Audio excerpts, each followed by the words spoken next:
Your favorite shopping destination, Value Zone Hypermart. ఇప్పుడు మన అమీర్పేట్లో pillar number 1081 వద్ద.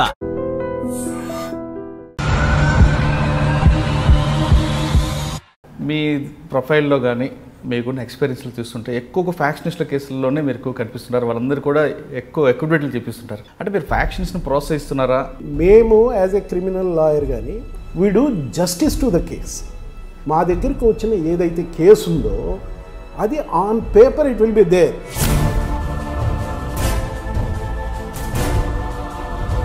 ఫ్యాక్షనిజం పెరగాలని కోరము, దాన్ని తగ్గేదానికి వేరే విధంగా ఎఫర్ట్స్ అంటే అది it is for the governments. అంటే మీరు అన్నట్లుగా ప్రొఫెషనల్గా కేసు వైపు చూస్తారు తప్ప క్యాండిడేట్ వైపు గురించి మీరు ఆలోచించారు. కానీ వాళ్ళు మార్పు తేడానికి కూడా మీరు ప్రయత్నం చేసే అవకాశాలు ఉండొచ్చు కదా. తప్పు చేసిన వాడిని మానవ న్యాయస్థానాలు ఇవి ఏదైనా పనిష్ చేయొచ్చు చేయకపోవచ్చు, కానీ దేవుడు అనేవాడు డెఫినెట్గా శిక్ష వేస్తాడు. ఒకతనికి లైఫ్ ఇంప్రిజన్మెంట్ పడింది. ఆ కేసు ఆర్గ్యూ చేసిన తర్వాత గెలిచాను, అతన్ని రిలీజ్ చేశాను. నాకు వచ్చి ఫస్ట్ వచ్చి థ్యాంక్స్ చెప్పేసి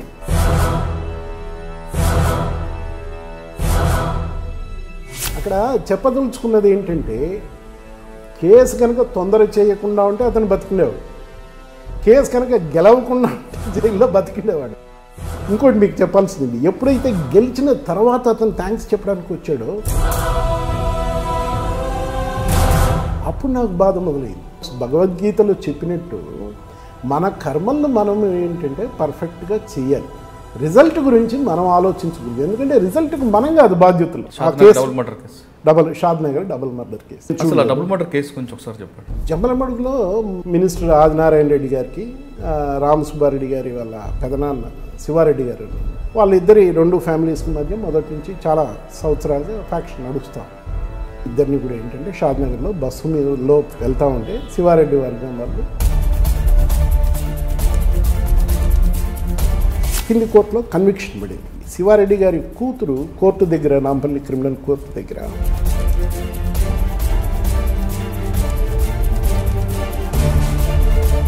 ఆయన రాసిన లెటర్ను సోమోటో కంటెంప్ట్గా తీసుకున్నారు. లెటర్లో ఏం రాశారంటే ఆవిడ చెప్పిన దాన్ని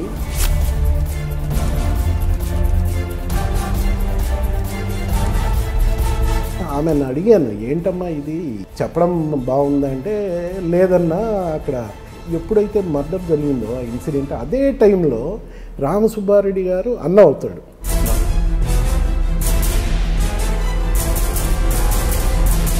సో ఈ విధంగా కంటెంప్ట్ కేసు ఆర్గ్యుమెంట్స్ వచ్చినప్పుడు నేను ఇదే విధంగా నేను సేమ్ యాజ్ ఇట్ ఈస్ చెప్పింది నేను కూడా జడ్జెస్కి చెప్పాను, నా దాన్ని ఒప్పుకున్నాను. సో వీళ్ళ మీద కంటెంప్ట్ అనేది లేకుండా కొట్టేశారు.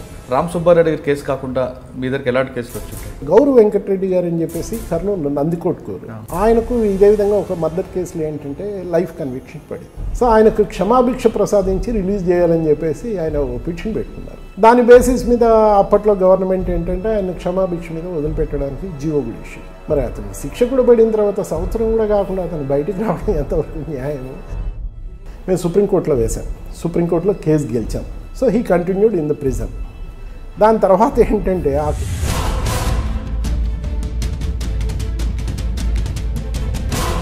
ఇంతకుముందు ఒక్కడే రిలీజ్ చేసిన దానివల్ల ఈ ప్రాబ్లం వచ్చిందని చెప్పేసి పొలిటికల్ ఇన్ఫ్లుయెన్స్తో ఇప్పుడు ఒక్కడు కాకుండా ఒక 700-800 మంది గుంపులో కలిపి పెట్టేస్తే మళ్ళీ అతన్ని బయటికి తీసుకొని రావచ్చని సంభవం ఎవరో అడ్వైజ్ ఇచ్చారు, ఏంటో ఒక కామన్ జీవో ఇచ్చారు. ఆ కామన్ జీవోలో ఈయన కూడా ఉన్నాడు. సో దాని మీద మళ్ళీ వాళ్ళు వచ్చారు. సో మళ్ళీ సుప్రీంకోర్టులో మళ్ళీ వేశాం. తర్వాత ఆయన ఏ విధంగా బయటకు వచ్చారు? దాని తర్వాత ఏంటంటే ఆ కేసును మళ్ళీ దాని తర్వాత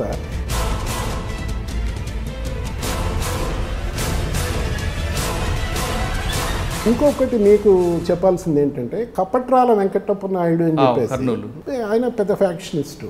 అయితే నా దగ్గర రెగ్యులర్గా వచ్చేవాడు. అతను జీప్లో వాళ్ళ ఊరు నుంచి కపట్రాల నుంచి కర్నూలుకు వస్తూ ఉండగా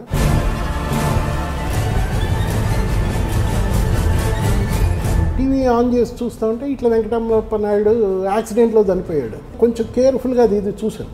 అంత లోపలికి ఎవరో టీవీ ఛానల్స్ వాళ్ళు ఫోన్ చేశారు, మీరు ఆయనతో ఏదన్నా అనుబంధం పంచుకుంటారేమో, మీరు ఒకసారి స్టూడియోకి రావాలి. ఇది అసలు యాక్సిడెంట్ లాగా కనపడడం లేదు. ఏ విధంగా అనేది నేను ఎక్స్ప్లెయిన్ చేస్తూ వచ్చాను.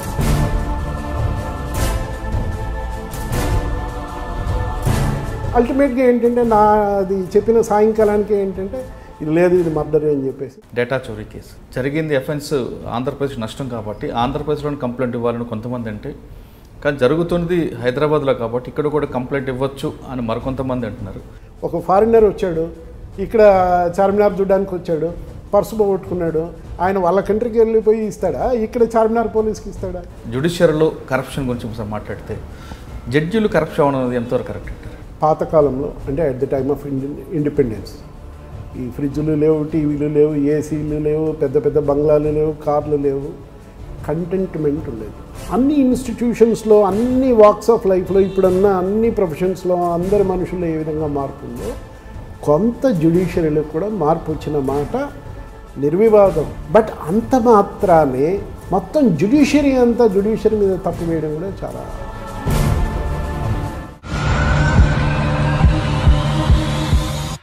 Welcome to crime diaries. ఈ వారం మన గెస్ట్ పక్కా professional advocate, designated senior advocate, పేరు వీరారెడ్డి గారు. వీరారెడ్డి గారు జనరల్గా దక్కొచ్చే కేసులన్నీ కూడా ఫ్యాక్షనిస్టులకు సంబంధించిన కేసులు వాదిస్తారు. అంటే అతను చేసింది క్రైమా అనేది కాకుండా అతని దగ్గర వచ్చినప్పుడు ఆ క్లయింట్కి సంబంధించిన కేసు వివరాలు తీసుకోవడం, ఒక ట్రస్ట్ని క్రియేట్ చేస్తారు. అతని దగ్గరకు వచ్చిన తర్వాత ఆ కేసుని ఎలా ముందుకు తీసుకువెళ్ళాలి, దాన్ని ఎలా చేయాలనే విషయాన్ని అతను ఒక ప్రొఫెషనల్గా తీసుకువెళ్ళడంలో ముందుంటారు. వీరారెడ్డి గారి దగ్గరకు వచ్చిన కేసుల్లో చాలా సెన్సేషన్ కేసులు ఉన్నాయి.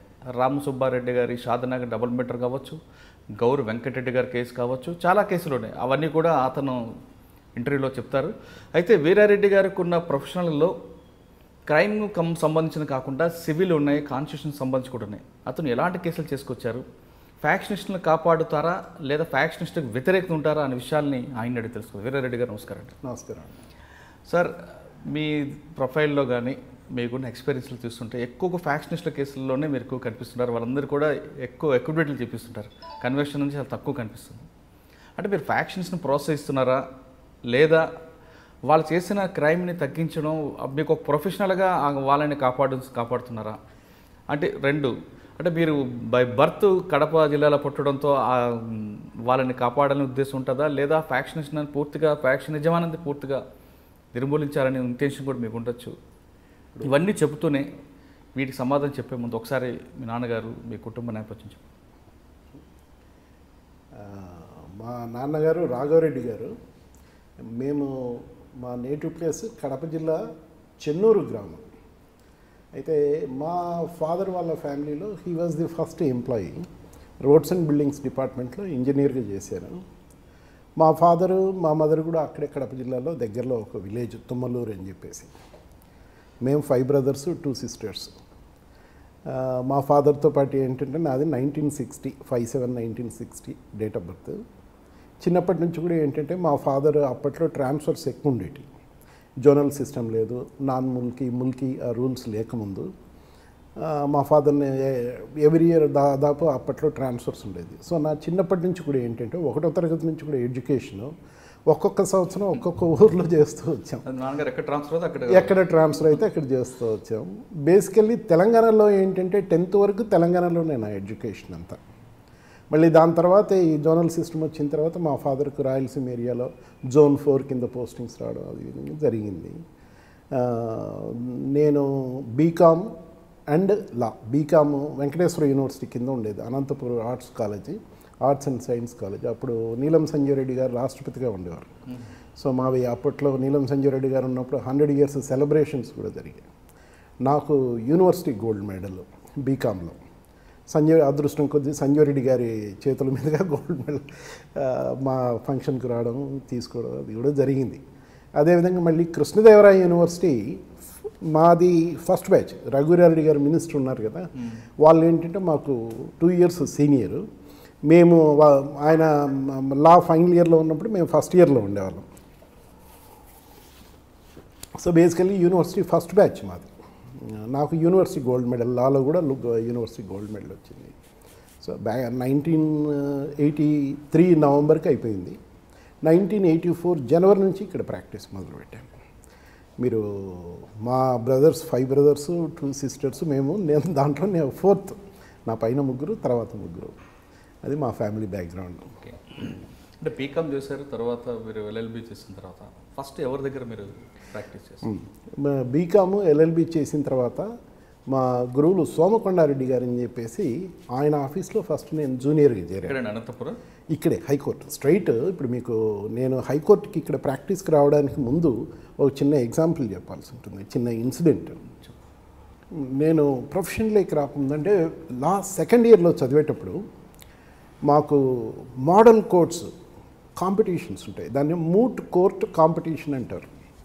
మూట్ కోర్ట్ కాంపిటీషన్ అనేది ఆల్ ఇండియా లెవెల్లో అన్ని యూనివర్సిటీస్ కలిపి పూణేలో అప్పుడు కండక్ట్ చేశారు. మొత్తం అన్ని all colleges together by central government. LLB లా చదివే స్టూడెంట్స్కి అందరికీ to make them good lawyers, మంచి లాయర్స్ని ఎవరినైతే ఉన్నారో వాళ్ళని వెతకాలి అన్న ఉద్దేశంతో ఆ విధంగా పూణేలో మూట్ కోర్ట్ కాంపిటీషన్ అనేది కండక్ట్ చేశారు. చేసినప్పుడు ఏంటంటే మా యూనివర్సిటీ నుంచి, కృష్ణదేవరాయ యూనివర్సిటీ నుంచి నన్ను ఇంకోతను మా ఫ్రెండ్ని ఒకతన్ని ఒక టీం లాగా, అంటే ఒక్కొక్క కాలేజీ నుంచి ఒక్కొక్క యూనివర్సిటీ నుంచి ఇద్దరిద్దరిని పంపించమన్నారు. సో మమ్మల్ని ఇద్దరిని డెప్యూట్ చేశారు. ఆ డెప్యూట్ మా head of the department had lot of confidence on me, even though I was in second year. మళ్ళీ ఫైనల్ ఇయర్ కూడా ఉంటుంది. అప్పట్లో లా 3 years కోర్సు. నేను I was only a student of second year. Instead of selecting third year students, మా head of the department had confidence on me and selected me as one of the 2 candidates. So మా టీంని ఏంటంటే అక్కడికి పంపించేవాళ్ళు. అప్పటికి ఏంటంటే డిపార్ట్మెంట్లో ఒకరిద్దరు చిన్న చిన్న సన్నాయి నొక్కులు నొక్కారు. మనది ఏదో ఎక్కడో మారుమూల ప్రాంతం అనంతపురము, పూణేలో ఆల్ ఇండియా నుంచి వస్తారు, పెద్ద పెద్ద సిటీస్ నుంచి వస్తారు, మెట్రోపాలిటన్ సిటీస్ నుంచి, కాస్మోపాలిటన్ సిటీస్ నుంచి. మన వాళ్ళు ఎక్కడ ఫేస్ చేయగలరు, అక్కడ వెళ్ళి నవ్వుల పాలు కావడం కంటే అసలు పంపకుండా ఉంటే బాగుంటుందని ఒకరిద్దరు కూడా ఏదో కామెంట్స్ వచ్చాయట. బట్ మా head of the department somehow he had great confidence on us. మమ్మల్ని పూణే పంపించారు.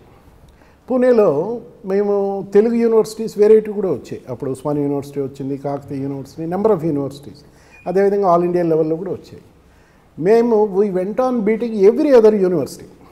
నేను మా కొలీగ్ కూడా ఇప్పుడు హీజ్ నో మోర్, ఈ మధ్యలో చనిపోయారు ఆయన. ఇద్దరం కూడా we were beating each and every university. We went up to semifinals level. అక్కడ కొంచెం లోకల్ యూనివర్సిటీతో, మాకు పూణే లోకల్ యూనివర్సిటీతో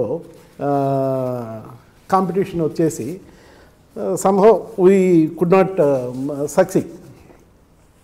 సో మా ఫ్రెండ్ ప్రకారం ఏంటంటే మేము బాగా పర్ఫార్మెన్స్ ఉంది, పూణే లోకల్ యూనివర్సిటీ కాబట్టేసి whereas the other opposite team was declared successful మా మీద అన్నట్టు నా కొలీగ్ కోక నాతో పాటు వచ్చిన అతని allegation, whatever it is, we lost there at the semifinals stage. మరుసటి రోజు ఫైనల్స్.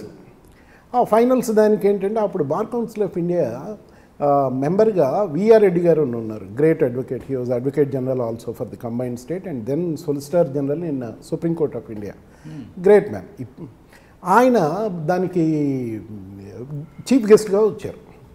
వచ్చిన తర్వాత పూణే వచ్చారు ఫైనల్స్కి. వచ్చిన తర్వాత హీ ఎంక్వైర్డ్ మొత్తం అన్ని టీమ్స్లో ఏ టీం బాగా చేసింది. సో ఎవరో మా పేరు గురించి చెప్పారు. తెలుగు వాళ్ళల్లో పర్ఫార్మెన్స్ బాగుంది, all over India all over India కూడా వీళ్ళు బాగానే చేశారండి, బట్ సెమీఫైనల్స్లో దే లాస్ట్ ఇట్ అని. Then he called us to his chamber after finals అయిపోయింది, అంతా అయిపోయిన తర్వాత he called us. We went there. అప్పటి వరకు ఏంటంటే మా ఫాదర్కి ఒక కోరిక ఉంది, మా అబ్బాయి చేత సివిల్ సర్వీసెస్ చేయించాలి, నాతో సివిల్ సర్వీసెస్ చేయించాలన్న కోరిక ఉంది. చెప్తూ వచ్చేవాళ్ళు. బట్ ఎప్పుడైతే ఈయన విఆర్ రెడ్డి గారు ఆయన ఛాంబర్లోకి పిలిచేసి మీ పర్ఫార్మెన్స్ బాగుందట, మీరు ఏం చేయదలుచుకున్నారని అడిగారు. సో నా వరకు నేనేం చెప్పానంటే ఇట్లా మా ఫాదర్ కోరికండి, ఇట్లా సివిల్ సర్వీసెస్ రాయమంటున్నారు, లా అయిన తర్వాత రాద్దాం అనుకుంటున్నాను అనే మాట చెప్పాను. బట్ లా ఎందుకు చేరారు అన్నాడు. అంటే ఇట్లా బీకామ్లో గోల్డ్ మెడల్ ఇవన్నీ అంటున్నారు కదా, లా అసలు ఎందుకు చేరారంటే సివిల్ సర్వీసెస్ రాసేదానికి ఉపయోగపడుతుందని చెప్పేసి లాలో చేరాను, వేరే ఏది తీసుకోకుండా. మా ఫాదర్ అంటే ఆయన చెప్పారు, మీ పర్ఫార్మెన్స్ విన్నాను, వేరే వాళ్ళని అడిగి కనుక్కున్నాను, బట్ మీలాంటి వాళ్ళు లీగల్ ప్రొఫెషన్లోనే ఉండాలి. సివిల్ సర్వీసెస్కి ఎవరైనా పోతూ ఉంటారు, లాయర్స్గా అందరు రారు. అందులో అప్పుడున్న రెప్యుటేషన్ ఏంటంటే మిగిలిన ఎక్కడ కాలేజీల్లో సీట్ దొరకని వాళ్ళు లీగల్ ప్రొఫెషన్లోకి వస్తారన్న ఒక నోషన్ ఉన్నది. సో ఆయన కూడా విఆర్ రెడ్డి గారు అటువంటి నోషన్ ఉన్న పరిస్థితుల్లో అన్ని చోట్ల రిజెక్టెడ్ వాళ్ళు ప్రొఫెషన్లోకి రావడం కాదు, మీలాంటి వాళ్ళు వస్తే బాగుంటుందన్న సంహౌ హీ హ్యాడ్ దట్ మా మీద ఏదో ఇంప్రెషన్ ఉంది. సో మీరు రండి ప్రాక్టీస్ పెట్టండి అని. సార్ ప్రాక్టీస్కి వస్తాం, సరే ఎక్కడ పెట్టమంటారు సార్?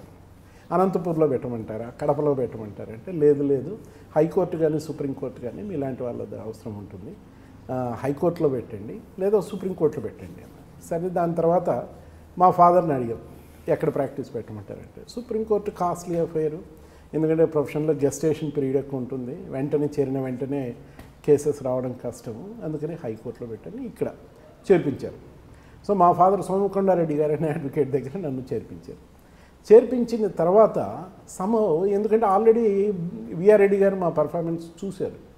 దాని తర్వాత లా అయిపోయింది, గ్రాడ్యుయేషన్ అయిపోయింది, లాలో కూడా గోల్డ్ మెడల్ వచ్చింది.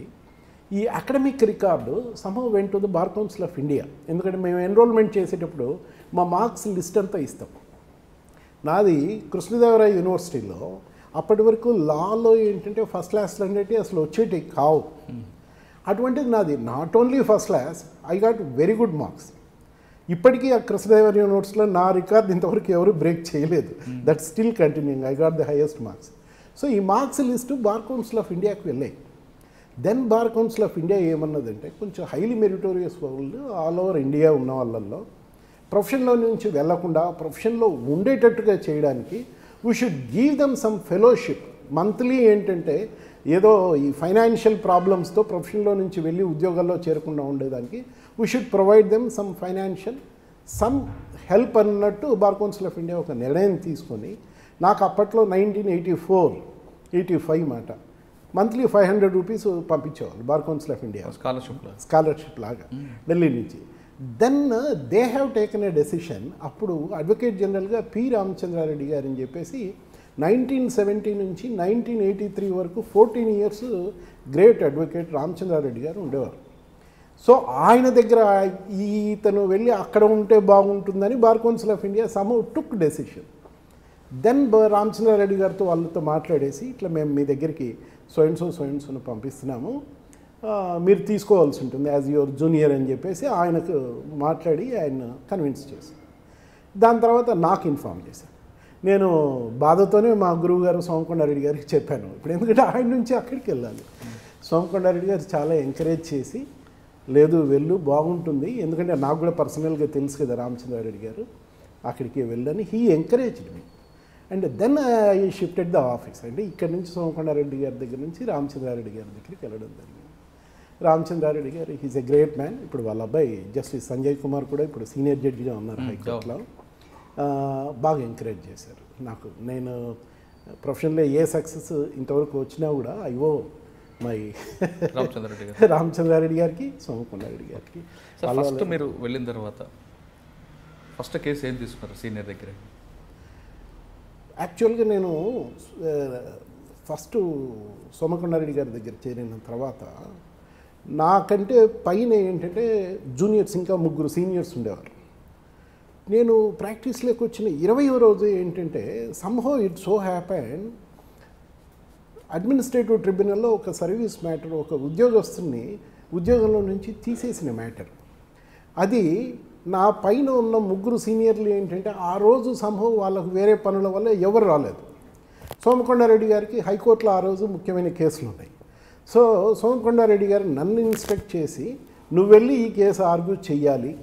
ఆ రోజు మార్నింగ్ ఇచ్చారు, ఈరోజు ఇంకెవరు రాలేదు, నీకు 20 రోజులే ఉంది స్టాండింగ్, అయినప్పటికీ ఏం భయపడొద్దు, ఇది నువ్వు వెళ్ళి నువ్వు ఆర్గ్యూ చేయాలి, నువ్వు దీని గురించి ఏం భయపడొద్దు, ఎందుకంటే కేసులో అంత మెరిట్ ఏం లేదు, మనం గెలుస్తామన్న స్కోప్ లేదు, ఓడిపోయేదానికి అవకాశం ఉంది, కాబట్టి ఏదున్నా భయం లేకుండా ధైర్యంగా పోయి ఆర్గ్యూ చేసిరా అన్నారు. సరే మార్నింగ్ నుంచి నేను ప్రిపేర్ అయ్యాను. సంభవం అది ఎప్పుడో మధ్యాహ్నం 2:30కి ఆ ప్రాంతంలో ఆర్గ్యుమెంట్స్ రీచ్ అయింది. చేశాను. నాకెందుకో ఒక పాయింట్ బాగుందని అనిపించింది. నేను ఆ పాయింట్ మీద కాన్సన్ట్రేట్ చేసి ఆర్గ్యూ చేశాను. And to the astonishment I won the case. గెలవడమే కాకుండా ఆ ఉద్యోగస్తుని రీఇన్స్టేట్మెంటు ప్లస్ బ్యాక్ వేజెస్ ఎప్పటి నుంచి ఉద్యోగంలో తీసేశారో అప్పటి నుంచి జీతాలు మొత్తం ప్రమోషన్స్ అన్నిటితో సహా తన ఉద్యోగంలో రీఇన్స్టేట్ చేసేటట్టు మీ సీనియర్ కూడా ఓడిపోతున్న కేసు కేసు గెలిచవచ్చు. అంటే ఏ గ్రౌండ్స్లో వచ్చిందండి? దాంట్లో ఏంటంటే ప్రిన్సిపల్స్ ఆఫ్ న్యాచురల్ జస్టిస్ అని అతన్ని టర్మినేట్ చేసేటప్పుడు అతనికి ఎటువంటి నోటీస్ ఇవ్వకుండా టర్మినేట్ చేశారు. అంత గుడ్డుగా చేస్తుంటారా? చేస్తూ ఉంటారు. Government is the biggest litigant before courts. గవర్నమెంట్లో పొరపాట్లు జరుగుతాయి కాబట్టి హైకోర్టు సుప్రీంకోర్టులో ఫైలింగ్ అంత ఉంటుంది. గవర్నమెంట్ అంతా పర్ఫెక్ట్గా నడుస్తూ ఉంటే ఇంత ఫైలింగ్ ఉండదు, ఇన్ని కేసులు పడవు. Okay, main government is the culprit main అల్టిమేట్గా. సో ఎప్పుడైతే వచ్చి మా సీనియర్కి ఈ విధంగా గెలిచాం సార్ అంటే he felt happy. So it's like A wind fall అని చెప్పేసి సంహవ్ ఆ రోజు నుంచి నేనంటే కొంచెం స్పెషల్ అఫెక్షన్ సంహవ్ మా సీనియర్కి డెవలప్ అయింది. That is my first case I remember through out my life. Okay, కానీ ఆ కేసుల తర్వాత మీరు క్రిమినల్ వైపు ఎందుకు తిరగాల్సి వచ్చింది? బేసికల్లీ క్రిమినల్ వైపు ఎందుకు మీకు ఇంకో మాట చెప్పాలి. ఇక్కడ రామచంద్రారెడ్డి గారు క్రిమినల్ మ్యాటర్స్ చేసేవారు కాదు. ఎందుకంటే ఎప్పుడైతే నేను రామచంద్రారెడ్డి గారి దగ్గర చేరానో ఆయన పూర్తి కాన్స్టిట్యూషనల్ ఎక్స్పర్ట్. కాన్స్టిట్యూషన్ మీద ఎక్కువ కాన్సన్ట్రేట్ చేసేవాళ్ళు. ఆయనకు అన్ని పెద్ద పెద్ద number 1, he was number 1 at that time during those number 1 advocate. So ఆయన దగ్గర ఆ కేసెస్ హ్యాండిల్ చేసేవాడు కానీ క్రిమినల్ కేసెస్ చేసేవాళ్ళు కాదు.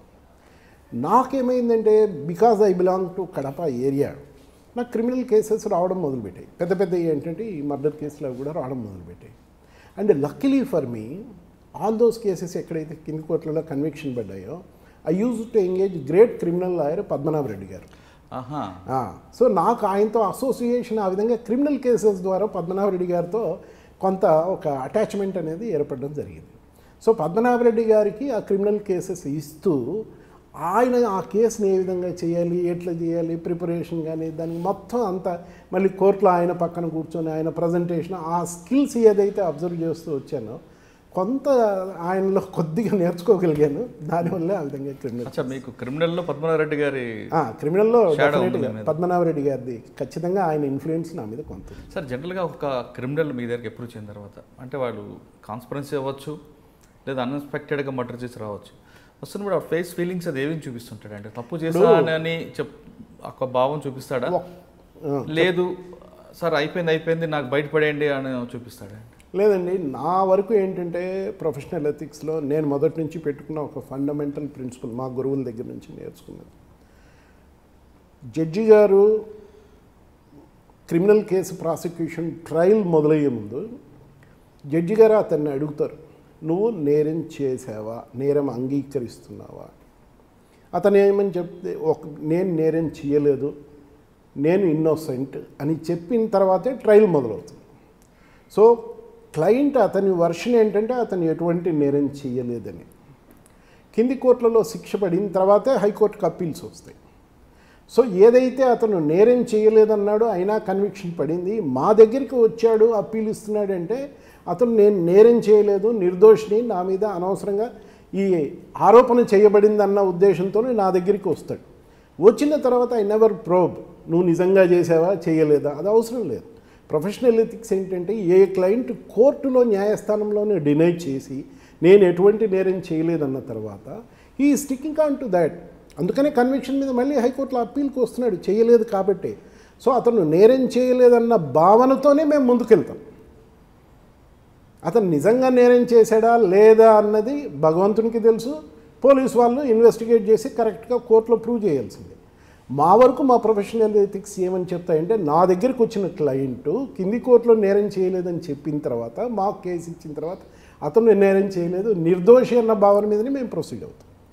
And then will probe police investigation ఏ విధంగా జరిగింది, ట్రయల్ ఏ విధంగా జరిగింది, సాక్ష్యం ఏ విధంగా వచ్చింది, కింది కోర్టు జడ్జి గారు దేన్ని మిస్ అయ్యారు, దేన్ని పరిశీలించలేదు, ఏ విధంగా కన్విక్షన్ పొరపాటున వేశారు అన్న యాంగిల్స్లోనే మాది వెళ్తూ వస్తుంది. కాబట్టి మీరు మొదట్లో అడిగారు ఫస్ట్ క్వశ్చన్, మీరు ఫ్యాక్షనిజాన్ని ప్రోత్సహిస్తున్నారా లేదా తగ్గించేదాన్ని కంట్రోల్ చేస్తున్నారా, మీరు ఏంటి? మేము యాజ్ ఎ క్రిమినల్ లాయర్ కానీ for that matter any case we do justice to the case. I'm not saying we do justice to the client అని నేను చెప్పడం లేదు, justice to the case on hand. మా దగ్గరికి వచ్చిన ఏదైతే కేసు ఉందో అది on paper it will be there. మేము దాన్ని చూసి దాంట్లో తప్పులు చూసి దాన్ని బట్టి మేము ప్రజెంట్ చేస్తాం. కానీ ఫ్యాక్షనిజం పెరగాలని కోరము, దాన్ని తగ్గేదానికి వేరే విధంగా ఎఫర్ట్స్ అంటే అది it is for the governments. కానీ మీరు కూడా రాయలసీమ కొట్టిన వాల్స్గా ఆ ఏరియాలో ఫ్యాక్షన్ తగ్గిపోవడానికి కూడా మీకు ఫీలింగ్ ఉంటుంది. అంటే మీరు అన్నట్లుగా ప్రొఫెషనల్గా కేసు వైపు చూస్తారు తప్ప క్యాండిడేట్ వైపు గురించి మీరు ఆలోచించారు. కానీ వాళ్ళు మార్పు తేడానికి కూడా మీరు ప్రయత్నం చేసే అవకాశాలు ఉండొచ్చు కదా. మార్పు తేవడానికంటే ఒకటి నాకు స్ట్రాంగ్ బిలీఫ్ ఏంటంటే ఫ్రమ్ ది బిగినింగ్, ఇది మా మదర్ చెప్పినప్పుడు, తప్పు చేసిన వాడు ఎప్పటికీ తప్పించుకోలేడు. తప్పు చేసిన వాడిని ఈ మానవ న్యాయస్థానాలు ఇవి ఏదైనా పనిష్ చేయొచ్చు చేయకపోవచ్చు, కానీ దేవుడు అనేవాడు డెఫినెట్గా శిక్ష వేస్తాడు. అవి ఎన్నో అనుభవాలు ఉన్నాయి నాకు. అనుభవాలు నేను గెలిచిన కేసులోనే ఒక కేసులో ఏంటంటే ఒకతనికి లైఫ్ ఇంప్రిజన్మెంట్ పడింది. చర్లపల్లి జైల్లో ఉన్నాడు. మాటికి ఏంటంటే నన్ను ఎంతో తొందరగా రిలీజ్ చేస్తారు, మా కూతురు పెళ్లి చేసుకోవాలి, నాకు డయాబెటీస్ వచ్చింది, ఆ ఇబ్బందులు ఉన్నాయి, ఈ ఇబ్బందులు ఉన్నాయి అంటూ వచ్చాడు. నేను యాజ్ యూ సెడ్, నేను ఎప్పుడు కూడా ఎవరిని కూడా నువ్వు నేరం చేసావా అనేది అడగను. నా దగ్గరికి వచ్చాడంటే నేరం చేయకుండా అంతే, ఫైల్ను ఫాలో అవుతాను. ఆ కేసు ఆర్గ్యూ చేసిన తర్వాత గెలిచాను. గెలిచిన తర్వాత ఆ కాపీ, జడ్జిమెంట్ కాపీ ఇమ్మీడియట్గా చర్లపల్లి జైలుకి వెళ్ళిన తర్వాత అతన్ని రిలీజ్ చేశారు. నాకు ఫస్ట్ వచ్చి థ్యాంక్స్ చెప్పేసి బయలుదేరి వెళ్ళిపోయాడు. అదే రోజు ఆయన ప్రయాణం ఊరికి వెళ్తున్న బస్సు కడప తండ్రి బీచ్పల్లి బ్రిడ్జ్ దగ్గర నుంచి కృష్ణానదిలో పడి చనిపోయాడు. అక్కడ చెప్పదలుచుకున్నది ఏంటంటే, కేసు కనుక తొందర చేయకుండా ఉంటే అతను బతికిండేవాడు, కేసు కనుక గెలవకుండా ఉంటే జైల్లో బతికిండేవాడు. కేసు గెలిచాము. ఇంకోటి మీకు చెప్పాల్సింది, ఎప్పుడైతే గెలిచిన తర్వాత అతను థ్యాంక్స్ చెప్పడానికి వచ్చాడో, ఈ కన్ఫెస్డ్ బిఫోర్ మీ, నేను ఈ నేరం చేశాను. అప్పుడు నాకు బాధ మొదలైంది. అరే నేను కేసు గెలిచాను, ఇతను విడిపించాము, బట్ ఇతను ఏంటి ఈరోజు నేను చేశానని ఇప్పుడు ఒప్పుకుంటున్నాడు నా దగ్గర. అయినా it is for the God, what ever he has already happened అని నా మనసులో నేను అనుకున్న తర్వాత అతను ప్రయాణం చేస్తున్న బస్సు ఏంటి, నదిలో పడ్డం ఏంటి, చనిపోవడం ఏంటి. Therefore god is there to punish them. మనం ఇక్కడ ఏంటంటే మా ప్రొఫెషన్ మేము సిన్సియర్గా చేయాలి. జడ్జి గారు కూడా ఆయన డ్యూటీ ఆయన సిన్సియర్గా చేయాలి. ఎవరైనా కూడా ఏంటో వాళ్ళ వర్క్స్ భగవద్గీతలో చెప్పినట్టు మన కర్మలను మనం ఏంటంటే పర్ఫెక్ట్గా చేయాలి. రిజల్ట్ గురించి మనం ఆలోచించకూడదు, ఎందుకంటే రిజల్ట్కి మనం కాదు బాధ్యతలు.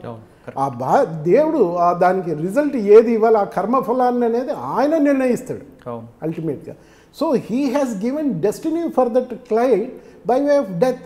ఇక్కడ కేసు గెలవాలని రాసిపెట్టుంది, గెలిచాము, విడుదల కావాలని ఉంది, ఆ బస్ ఎక్కాలని ఉంది, నదిలో పడి చనిపోవాలి అంటే అక్కడ రాసున్నప్పుడు ఎవరైనా చేయలేదు.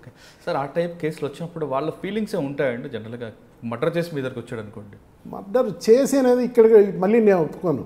మా దగ్గరికి నేనేం చేయలేకుండా వస్తాడు కాబట్టి, మీ దగ్గరికి చేయలేదు అన్న వస్తాడు, కానీ ఆల్రెడీ చేసిన విషయం కింద కోర్టు కన్ఫర్మ్ చేస్తుంటుంది. అవును, మీ దగ్గరికి వచ్చిన తర్వాత అతనిలో కొంచెమైన పరివర్తన కనిపిస్తుంటుందా, లేదా అదొక ప్రొఫెషనల్గా లేదంటే హ్యాబిచువల్ అఫెండర్ లాగా ఉంటాడంటే? లేదు, డెఫినెట్గా ఏంటంటే ఒకవేళ నిజంగా ఎవరైనా చేసినా కూడా పశ్చాత్తాపం అనేది అందరిలో ఉంటుంది.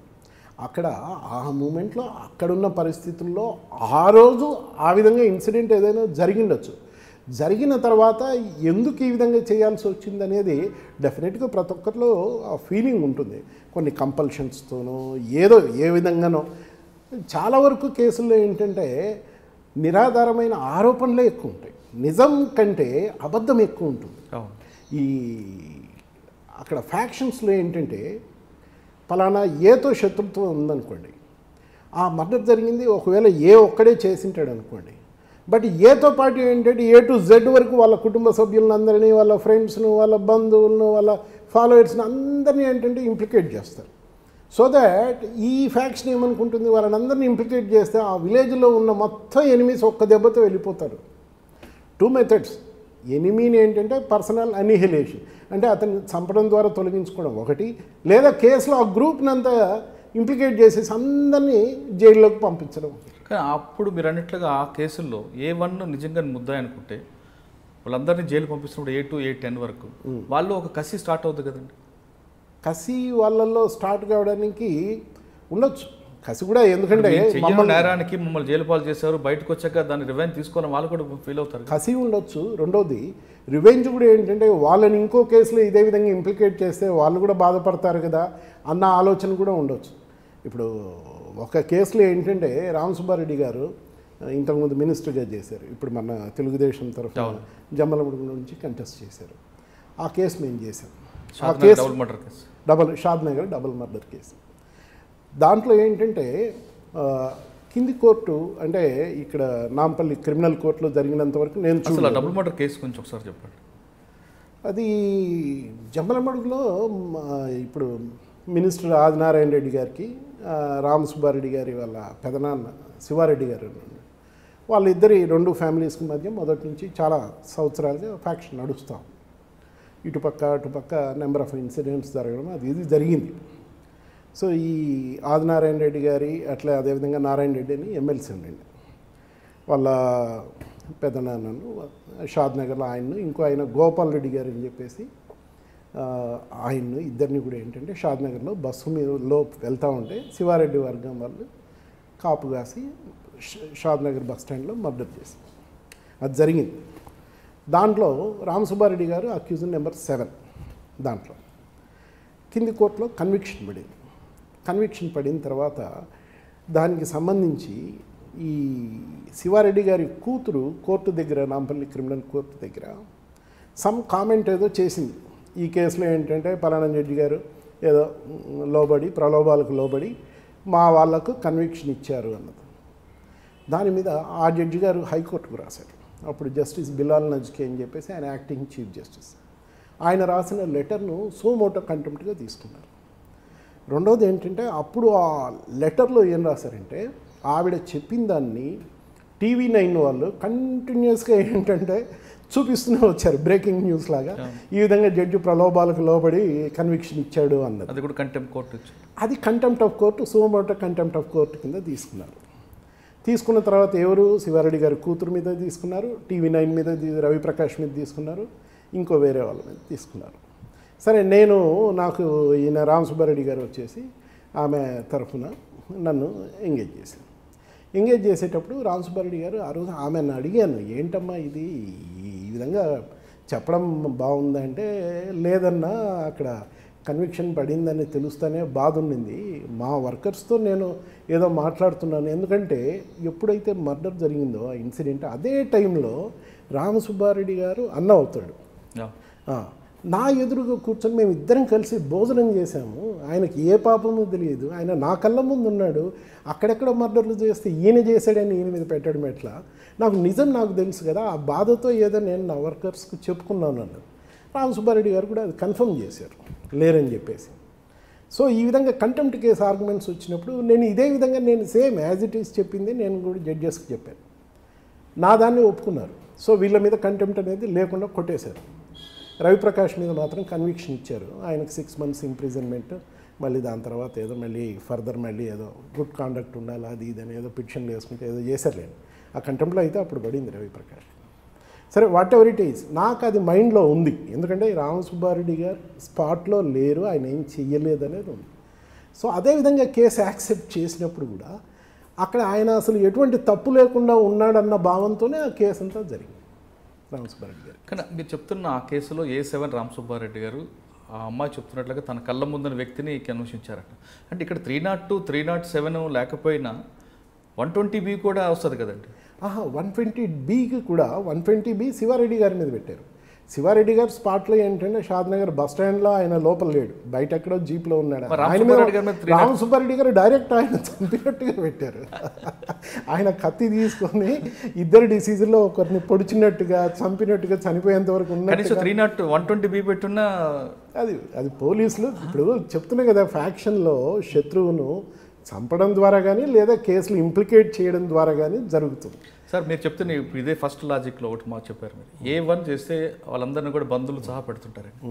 అసలు A1 దొరకకుండానే A2, A3 పెట్టిన కేసులు కనపడుతుంది ఇటీవల కాలంలో వివేకానంద హత్య కేసులో. అది ఎంతవరకు కరెక్ట్ అంటారు? అంటే అసలు A1 ఇంతవరకు తెలియదు. 201లో 201, 120B అనేది ఒక తోక సెక్షన్ లాంటివి.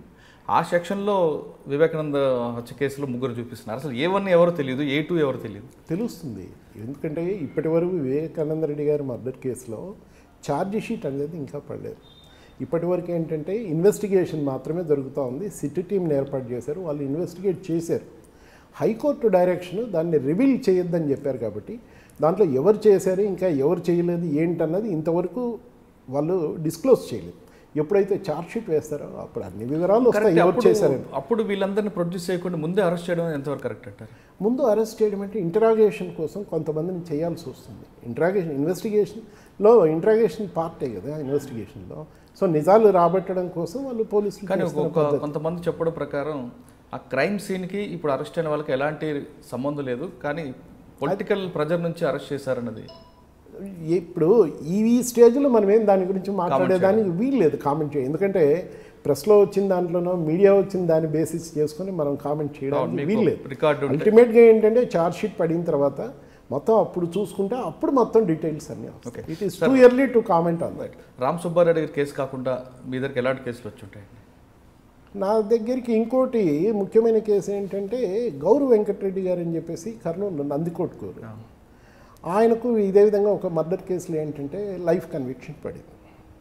అది హైకోర్టులో కూడా అయిపోయింది, మళ్ళీ తర్వాత సుప్రీంకోర్టులో కూడా కన్ఫర్మ్ అయిన తర్వాత ఆయన శిక్ష అనుభవించడం మొదలుపెట్టిన సంవత్సరం 2 సంవత్సరాలకి ఏంటంటే ఆయన క్షమాభిక్ష ప్రసాదించాలి అని చెప్పేసి ఆర్టికల్ 162 ఆఫ్ ద కాన్స్టిట్యూషన్. అది యాక్చువల్గా క్రిమినల్ కేసు లాగా కనపడుతుంది, కానీ అది అక్కడ క్రిమినల్ కేసు కంటే కాన్స్టిట్యూషన్ ఎక్కువ దాంట్లో రోల్ ఉందన్నమాట. కాన్స్టిట్యూషనల్ కేసు అది. సో ఆయనకు క్షమాభిక్ష ప్రసాదించి రిలీజ్ చేయాలని చెప్పేసి ఆయన పిటిషన్ పెట్టుకున్నారు. ఆ పిటిషన్లో కూడా ఏంటంటే క్రిమినల్ కేసు ఏదో కింది కోర్టులో ఆర్గ్యూ చేసినట్టుగా హైకోర్టులో ఆర్గ్యూ చేసినట్టుగా అదే రిప్రజెంటేషన్ పెట్టుకున్నారు. దాని బేసిస్ మీద అప్పట్లో గవర్నమెంట్ ఏంటంటే ఆయన క్షమాభిక్ష మీద వదిలిపెట్టడానికి జీవో కూడా ఇష్యూ చేసింది. ఆ జీవో ఇష్యూ అప్పుడు ఆ జీవోలో కూడా గౌరవ్ వెంకటరెడ్డి గారి కోసం పాటు మరో వ్యక్తి కోసం కొంచెం ఆల్టర్నేట్ చేశారనేది కూడా లేదు. First only exclusively Gaurav Venkata Reddy గారికి ఒక్కరి కోసమే జీవో ఇచ్చారు. ఆ జీవో ఇచ్చిన తర్వాత దాంట్లో ఎవరైతే చనిపోయారో చనిపోయిన అతని కొడుకు ఏపూరు సుధాకర్ అని చెప్పేసి నందికొట్కూరు, అతను ఇంకోతను రఘురామరెడ్డి కొడుకు తిరుపతి రెడ్డి కొడుకు రఘురామరెడ్డి అని వాళ్ళిద్దరు నా దగ్గరికి వచ్చారు. సో ఈ విధంగా మా పేరెంట్స్ అయితే చనిపోయారు. మరి అతనికి శిక్ష కూడా పడిన తర్వాత సంవత్సరం కూడా కాకుండా అతను బయటికి రావడం ఎంతవరకు న్యాయము? ఈ విధంగా గవర్నమెంట్ రిలీజ్ చేయడమే అది. దాని మీద వచ్చేసి హైకోర్టులో కేసు వేద్దాం సార్ అని వచ్చారు. సంభవం అప్పుడున్న పరిస్థితుల్లో ఇది ఎందుకంటే కాన్స్టిట్యూషనల్ పాయింట్ కదా నా ఉద్దేశంలో. ఎందుకంటే ఇటువంటి సిచ్యువేషన్ మళ్ళీ మిగిలిన స్టేట్స్లో కూడా రాకుండా ఉండడం కోసం నేను సుప్రీంకోర్టులో వేద్దామని చెప్పాను. వాళ్ళు దే అగ్రీడ్. మేము డైరెక్ట్ సుప్రీంకోర్టులో వెళ్ళి ఆర్టికల్ 32 కింద అక్కడ రిట్స్ డైరెక్ట్ వేయచ్చు, ఇక్కడ వేయచ్చు, అక్కడ వేయచ్చు. ఫండమెంటల్ రైట్స్ ఎప్పుడైతే వయలేట్ అవుతాయో డైరెక్ట్ సుప్రీంకోర్టులో వేయచ్చు. మేము సుప్రీంకోర్టులో వేసాం. సుప్రీంకోర్టులో కేసు గెలిచాం. సో ఆయనకి ఇచ్చిన క్షమాభిక్షను ఆర్టికల్ 162 కింద 164 కింద చాలా తప్పుగా ఎక్సర్సైజ్ చేశారు. Power is grossly abused, misused అని చెప్పేసి జడ్జ్మెంట్ వచ్చేసి దాన్ని క్యాన్సిల్ చేశారు, సెటసైడ్ చేశారు క్షమాభిక్ష. So he continued in the prison. దాని తర్వాత ఏంటంటే ఆ కేసు చాలా పెద్ద సెన్సేషనల్ అయినప్పుడు దాని తర్వాత ఒక సంవత్సరము మళ్ళీ 1.5 year అయిన తర్వాత ఇంతకుముందు ఒక్కడే రిలీజ్ చేసిన దానివల్ల ఈ ప్రాబ్లం వచ్చిందని చెప్పేసి పొలిటికల్ ఇన్ఫ్లుయెన్స్తో ఇప్పుడు ఒక్కడు కాకుండా ఒక 700-800 మంది గుంపులో కలిపి పెట్టేస్తే మళ్ళీ అతన్ని బయటికి తీసుకొని రావచ్చని సంభవం ఎవరో అడ్వైజ్ ఇచ్చారు. ఏంటో ఒక కామన్ జీవో ఇచ్చారు. ఆ కామన్ జీవోలో ఈయన కూడా ఉన్నాడు. సో దాని మీద మళ్ళీ వాళ్ళు వచ్చారు. సో మళ్ళీ సుప్రీంకోర్టులో మళ్ళీ వేసి మళ్ళీ స్టే తీసుకున్నాం. దానివల్ల ఏంటంటే ఆయన ఒక్కడే కాకుండా పాపం వేరే వాళ్ళు కూడా రిలీజ్ కాకుండా తర్వాత ఆయన ఏ విధంగా బయటకు వచ్చారు? దాని తర్వాత ఏంటంటే ఆ కేసును మళ్ళీ దాని తర్వాత ఆ కేసు సుప్రీంకోర్టు ఏమనిందంటే దాన్ని ఇంతమందిని ఒకటేసారి రిలీజ్ చేయడానికి లేదు, మీరు గైడ్ లైన్స్ ఫ్రేమ్ చేయాలి. ఏది వేయకుండా 700 మందిని 800 మందిని ఎట్లా రిలీజ్ చేస్తారని డిస్పోజ్ చేసిన తర్వాత మళ్ళీ గవర్నమెంట్ ఫ్రెష్ గైడ్ లైన్స్ అది ఫ్రేమ్ చేసి మళ్ళీ కొత్తగా మళ్ళీ దాని తర్వాత ఆయన్ని రిలీజ్ చేశారు. అంతలోపల మా క్లయింట్ కూడా ఏపూరు సుధాకర్ అనే అతను చనిపోయాడు. ఇంకా మళ్ళీ కేసు మేము పట్టించుకోవాలి. సరే, 2 కేసులు కాకుండా మీరు ఇప్పుడు గతంలో పనిచేసిన టైంలో ఇలాంటి కేసులు వచ్చేవాడిని? ఇంకా మేము రీసెంట్గా కేఈ కృష్ణమూర్తి గారు డిప్యూటీ చీఫ్ మినిస్టర్ వాళ్ళ కొడుకు శ్యాంబాబు మొన్న పత్తికొండ అసెంబ్లీ కాన్స్టిట్యుయెన్సీ నుంచి కంటెస్ట్ చేశారు. చెరుకుపాడు నారాయణ రెడ్డి అని చెప్పేసి ఆ మర్డర్ కేసులో ఆయన్ని ఇంప్లికేట్ చేశారు శ్యాంబాబుని. యాజ్ ఇఫ్ ఏంటంటే శ్యాంబాబు ఏదో పోలీసులకు చెప్పి అతన్ని ఏదో గన్ లైసెన్స్లో అవి రిలీజ్ కానివ్వకుండా ఏదో చేశాడు అది ఇదన్న ఆరోపణలో అతన్ని ఎఫ్ఐఆర్లో కూడా చేశారు. ఎంత నెంబర్ ఎంత? A13 13 13 okay. ఎప్పుడు? Last year last year okay. A13 కింద చేర్చారు. చేర్చిన తర్వాత ఎఫ్ఐఆర్లో చేర్చారు. బట్ ఛార్జ్ షీట్ అప్పుడు ఏంటంటే పోలీసులు ఇన్వెస్టిగేట్ చేసేసి వాళ్ళు అన్ని కాల్ డేటాలు అన్నీ కూడా వెరిఫై చేసేసి ఇతను అసలు తప్పే లేదు, ఇతనికి ఏమాత్రం రోల్ లేదు, అది వాళ్ళ విలేజ్ ఫ్యాక్షన్స్తో అక్కడ లోకల్ ఫ్యాక్షన్స్తో జరిగిన ఇన్సిడెంట్స్ అని చెప్పేసి అతని పేరు డిలీట్ చేశారు. ఆ డిలీషన్ చేసింది తప్పు అని చెప్పేసి మళ్ళీ ఆయన వైఫ్ శ్రీదేవి వాళ్ళు మళ్ళీ కింది కోర్టులో ఇంకో కంప్లైంట్ వేయడం, దాన్ని కాగ్నిజెన్స్ తీసుకోవడం, ఇతన్ని మళ్ళీ అరెస్ట్ చేయడానికి వాళ్ళు వారెంట్లు ఇవ్వడం కోర్టు. ఆ స్టేజ్లో నా దగ్గరికి వచ్చారు కే కృష్ణమూర్తి గారు, వాళ్ళ అబ్బాయి శ్యాంబాబు వచ్చేసి ఏ తప్పు చేయలేదు, ఈ విధంగా మమ్మల్ని ఇంప్లికేట్ చేసి అరెస్ట్ చేస్తారు. సో దాని మీద క్వాషింగ్ అనేది హైకోర్టులో వేశారు. చాలా సీరియస్లీ ఫాట్. వాళ్ళ తరఫు నుంచి కూడా వాళ్ళు లాయర్స్ని పెట్టుకున్నారు. అది క్వాష్ చేశారు. మేము హైకోర్టులో గెలిచిన దాని మీద వాళ్ళు మళ్ళీ సుప్రీంకోర్టులో వేశారు. సుప్రీంకోర్టులో కూడా అపియర్ అయ్యారు. ఏ గ్రౌండ్స్తో మీరు గెలిచారు? మేము గెలిచింది ఇన్వెస్టిగేషన్ పర్ఫెక్ట్గా జరిగి మేము చూపించాం ఇతని రోల్ ఏ విధంగా లేదు, మిగిలిన వాళ్ళ రోల్ ఏ విధంగా ఉంది. ఇతను కేవలం పొలిటికల్ రీజన్స్తో డిప్యూటీ చీఫ్ మినిస్టర్ కొడుకు కాబట్టి పొలిటికల్గా ఏంటంటే ఈయన అప్పటికే డిక్లేర్ చేశారు కే కృష్ణమూర్తి గారు, ఈసారి ఎలక్షన్స్ నేను కంటెస్ట్ చేయను, పత్తికొండ నుంచి మా అబ్బాయి ఈయన శ్యాంబాబు నిలబడతాడు అని చెప్పేసి. సో ఆ గ్రౌండ్స్ అనేది మనకు ముందుగానే వాళ్ళకు తెలుసు. సో వాళ్ళని ఏంటంటే పొలిటికల్గా రాబోయే ఎలక్షన్ ఎదుర్కోవడం కోసం ఇప్పుడు ఇంప్లికేట్ చేశారు. సో వాళ్ళ గవర్నమెంట్ ఉంటుండగా కూడా అది ఎఫ్ఐఆర్ అనేది ఎవరిచ్చిన complaint first information report is the FIR. ఒక వ్యక్తి పోలీస్ స్టేషన్కి వెళ్ళి నా ఉద్దేశంలో పలానా మర్డరు పలానా వాళ్ళు చేశారు అన్నప్పుడు అప్పుడు పోలీసు రోల్ ఏముండదు. అతను రాసిచ్చిన కంప్లైంట్ని యాజ్ ఇట్ ఈజ్గా తీసుకోవాలి. అతను చెప్పిన పేర్లన్నీ ఏంటంటే అక్యూజ్ నెంబర్ 1, 2, 3, 4 అని నెంబర్స్ ఇచ్చుకుంటూ వాళ్ళని అందరినీ పెట్టాల్సి వస్తుంది.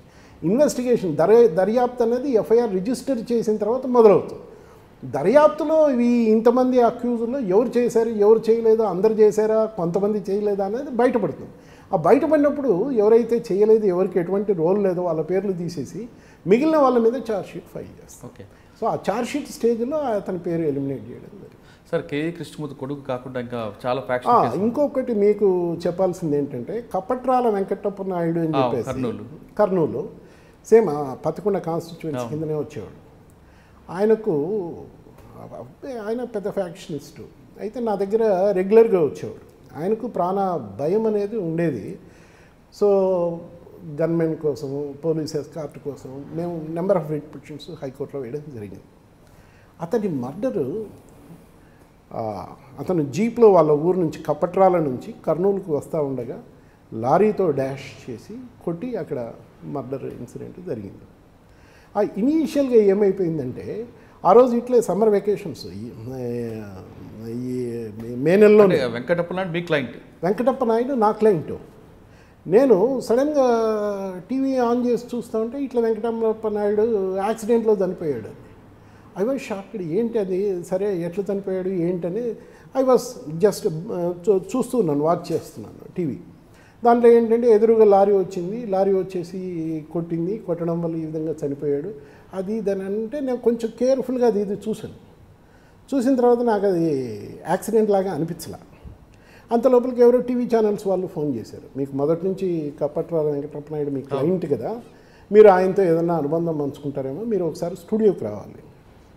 స్టూడియోకి వెళ్ళిన తర్వాత వాళ్ళు అడిగిన ఒక ఫస్ట్ క్వశ్చన్, మీకు ఆయనతో ఉన్న అనుబంధం చెప్పండి అంటే, నేను అనుబంధాల గురించి బంధాల గురించి నేను చెప్పను, బట్ ఈ జరిగిన ఇన్సిడెంట్ గురించి నేను చెప్తాను, ఇది మాత్రం యాక్సిడెంట్ కాదు. అప్పట్లో సౌమ్య మిశ్రా గారు అని చెప్పేసి డీజీ ఫ్యాక్షన్ జోన్ కర్నూలుకు ఉంది. అప్పటి వరకు గవర్నమెంట్ ఏంటంటే అది ఒక యాక్సిడెంట్కి ప్రజెంట్ చేస్తుంది. ఇది అసలు యాక్సిడెంట్ లాగా కనపడడం లేదు. నేను యాజ్ అన్ అడ్వకేట్ నేను చెప్తున్నాను, నా ఐకి నాకు అనిపించింది, నేను టీవీలో చూసిన దాని ప్రకారం అని చెప్పేసి ఏ విధంగా అనేది నేను ఎక్స్ప్లెయిన్ చేస్తూ వచ్చాను. It's not an accident but it is an incident, it's a pre planned incident, ఈ కారణాల వల్ల అది ఇదని చెప్పేసి. దాని తర్వాత నేను పర్హాప్స్ పోలీసులు ఏంటంటే నేను చెప్పిన దాని మీదనో లేదా వాళ్ళ ఇన్వెస్టిగేషను అల్టిమేట్గా ఏంటంటే నాది చెప్పిన సాయంకాలానికి ఏంటంటే ఇది లేదు, ఇది మర్డర్ అని చెప్పేసి మరి ఛార్జ్ షీట్ వేయడం, దాని తర్వాత వాళ్ళ కన్విక్షన్ కూడా పడింది. దాంట్లో ఎవరెవరైతే చేశారో దాంట్లో కన్విక్షన్ కూడా పడింది. వాళ్ళు కూడా మరి హైకోర్టుకి అప్పీల్ వేశారు, appeal pending. Sir, Venkatappa Naidu కాకుండా ఇంకా చాలామంది మీ దగ్గరకు క్లయింట్లు వస్తుంటారు. కొంతమందికి మీరు జైలు నుంచి బయటకు తీసుకొస్తారు, దేవుడు ఇచ్చిన శిక్షలో వాళ్ళు బలి అవుతుంటారు. ఆ విధంగా బలి కాకుండా తిరిగి బయటకు వచ్చిన తర్వాత తిరిగి మళ్ళీ ఫ్యాక్షన్ నుంచి వెళ్ళే వాళ్ళు ఎవరు ఉంటారా? నాకు తెలిసినంతవరకు ఏంటంటే నేను చేసిన అన్ని కేసుల్లో ఎక్కడ కూడా ఏంటంటే ఒక కేసులో గెలిచిన తర్వాత అదే క్లయింట్ మళ్ళీ ఇంకో కేసు చేసి నా దగ్గరికి రావడం అయితే ఇంతవరకు జరగలేదు. ఓకే, సాధారణంగా జరగదు అది. పూర్తి హార్డ్ కోర్ ఎక్కడన్నా ఫ్యాక్షన్స్ ఉంటే తప్ప. ఇప్పుడు రాయలసీమలో కూడా మీరు చూస్తూ ఉంటే గత 27 years నుంచి చూస్తూ ఉంటే ఫ్యాక్షన్ అనేది బాగా తగ్గిపోయింది. ఒకప్పటి మాదిరి లేదు. ఇప్పుడు అందరికి కూడా పేరెంట్స్కి ఏంటంటే వాళ్ళ పిల్లల్ని బాగా చదివించుకోవాలి, వాళ్ళని కూడా మంచి జాబ్స్లో చేర్పించాలి అన్న ఆలోచనలు మారిపోయి ఎడ్యుకేషన్ పెరిగిపోయే కొద్దీ, అవేర్నెస్ పెరుగుతున్న కొద్దీ ఆ ఫ్యాక్షన్ అనేది ఆటోమేటిక్గా తగ్గుతూ వస్తుంది, అంతరించిపోతుంది. అందులో చిక్కుకున్న తర్వాత బయటకు రావడం అనేది కష్టం కదా. ఒకప్పుడు ఉండేది ఆ పరిస్థితి, ఇప్పుడు బయటకు వస్తున్నారు. వాళ్ళల్లో కూడా ఏంటంటే థింకింగ్ మొదలైంది. ఎందుకు ఈ అనవసరమైన కక్షలు, కార్పణ్యాలు, పగలు ఇవన్నీ కూడా చేసుకోవాలన్న ఆలోచన అందరిలో కూడా మొదలవుతుంది. కానీ మీకున్న సర్వీస్లో ఎవరైనా డైరెక్ట్ మర్డర్ చేసి డైరెక్ట్ మీ దగ్గరకు వచ్చిన వాళ్ళు ఎవరు ఉన్నారు? ఒకవేళ వచ్చినా నేను తీసుకోను.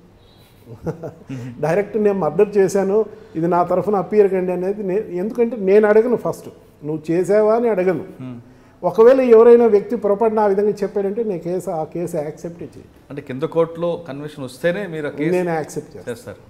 అంతేగాని డైరెక్ట్ చేసి వచ్చాను సార్ కాపాడండి అన్నది నేను ఇంతవరకు ఏ కేసు తీసుకోలేదు. నా దగ్గరికి నేను చెయ్యలేదు సార్, మీరు నన్ను కాపాడండి అన్న కేసులే నేను తీసుకున్నాను. కొన్ని రంగారెడ్డి కోర్టులో, రెడ్ హిల్స్ క్రిమినల్ కోర్టులో కూడా ట్రయల్ చేసిన కేసులో కన్విక్షనే కాదు, అవి కూడా ఆర్గ్యూ చేసిన సందర్భాలు ఉన్నాయి. ఏ క్లయింట్ను నాకుగా నేను అడగను నువ్వు చేసావా అనేది ఫస్ట్. రెండోది అతనంతకు అతను చెప్పడు. ఒకవేళ చెప్పాడు అనుకోండి నేను చేశాను, అటువంటి కేసు నేను తీసుకున్నాను. అదే కొన్ని దగ్గర కొంతమంది దగ్గరికి డైరెక్ట్గా మర్డర్ చేసి నన్ను కాపాడండి అంటూ వచ్చే కేసులు కూడా చాలా చూస్తుంటాం. ఆ అడ్వకేట్లే మీడియాకి లీక్ చేస్తుంటారు కూడా. అది ఇప్పుడు ఎలా ఉంటుందంటే, ఇప్పుడు పరిటాల రవి మర్డర్ జరిగింది. పరిటాల రవి మర్డర్ జరిగిన తర్వాత అక్యూజ్డ్ పలానా వాళ్ళు చేసిండొచ్చు అన్నది మీడియాలో కానీ అన్ని చోట్ల కానీ వస్తూ వచ్చింది.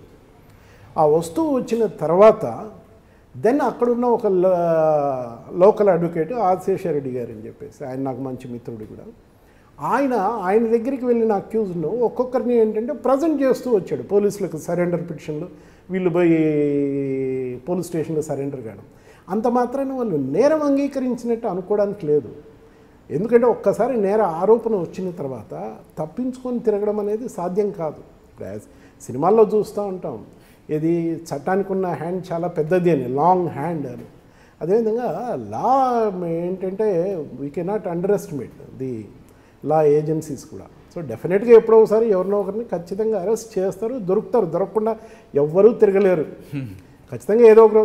ఆ విధంగా సరెండర్ చేసిన సందర్భాలు ఉన్నాయి, కానీ అడ్వకేట్లే వీళ్ళు నేరం చేశారు అంగీకరిస్తున్నారనేది. సార్, మీరు ఫ్యాక్షనిస్ట్ కాకుండా చిత్తూరులో జరిగిన డబుల్ మర్డర్ కోర్టు కేసు కూడా మీ దగ్గర ఉన్నట్టుంది, చింటూ కేసు. అంటే ఆ కేసులో అతను కటారి మోహన్ని సొంత అక్కని ఇద్దరు కూడా స్వయంగా చంపినట్లుగా పోలీసులు ప్రూవ్ చేశారు, అతను జైలుకి వెళ్ళింది. పోలీసులు ఇంకా ప్రూవ్ అనేది లేదండి, ఇప్పటి వరకు ఆరోపణలే. ఇంకా కేసు ఏంటంటే విచారణ జరగాలి, ట్రయల్ జరగాలి. సో ఇప్పటి వరకు ఏంటంటే దాంట్లో బెయిల్ పిటిషన్స్ అవన్నీ కొన్ని ఆర్గ్యూ చేశాను. అఫ్కోర్స్ దాంట్లో అక్యూజ్ నెంబర్ 1 చింటూ ఇంకా జైల్లోనే ఉన్నాడు, ఇంకా బెయిల్ రాలేదు అతనికి. బట్ ట్రయల్ వర్క్కు అక్కడ చిత్తూరులో ఆర్గ్యుమెంట్స్కు నన్ను ఎంగేజ్ చేశారు.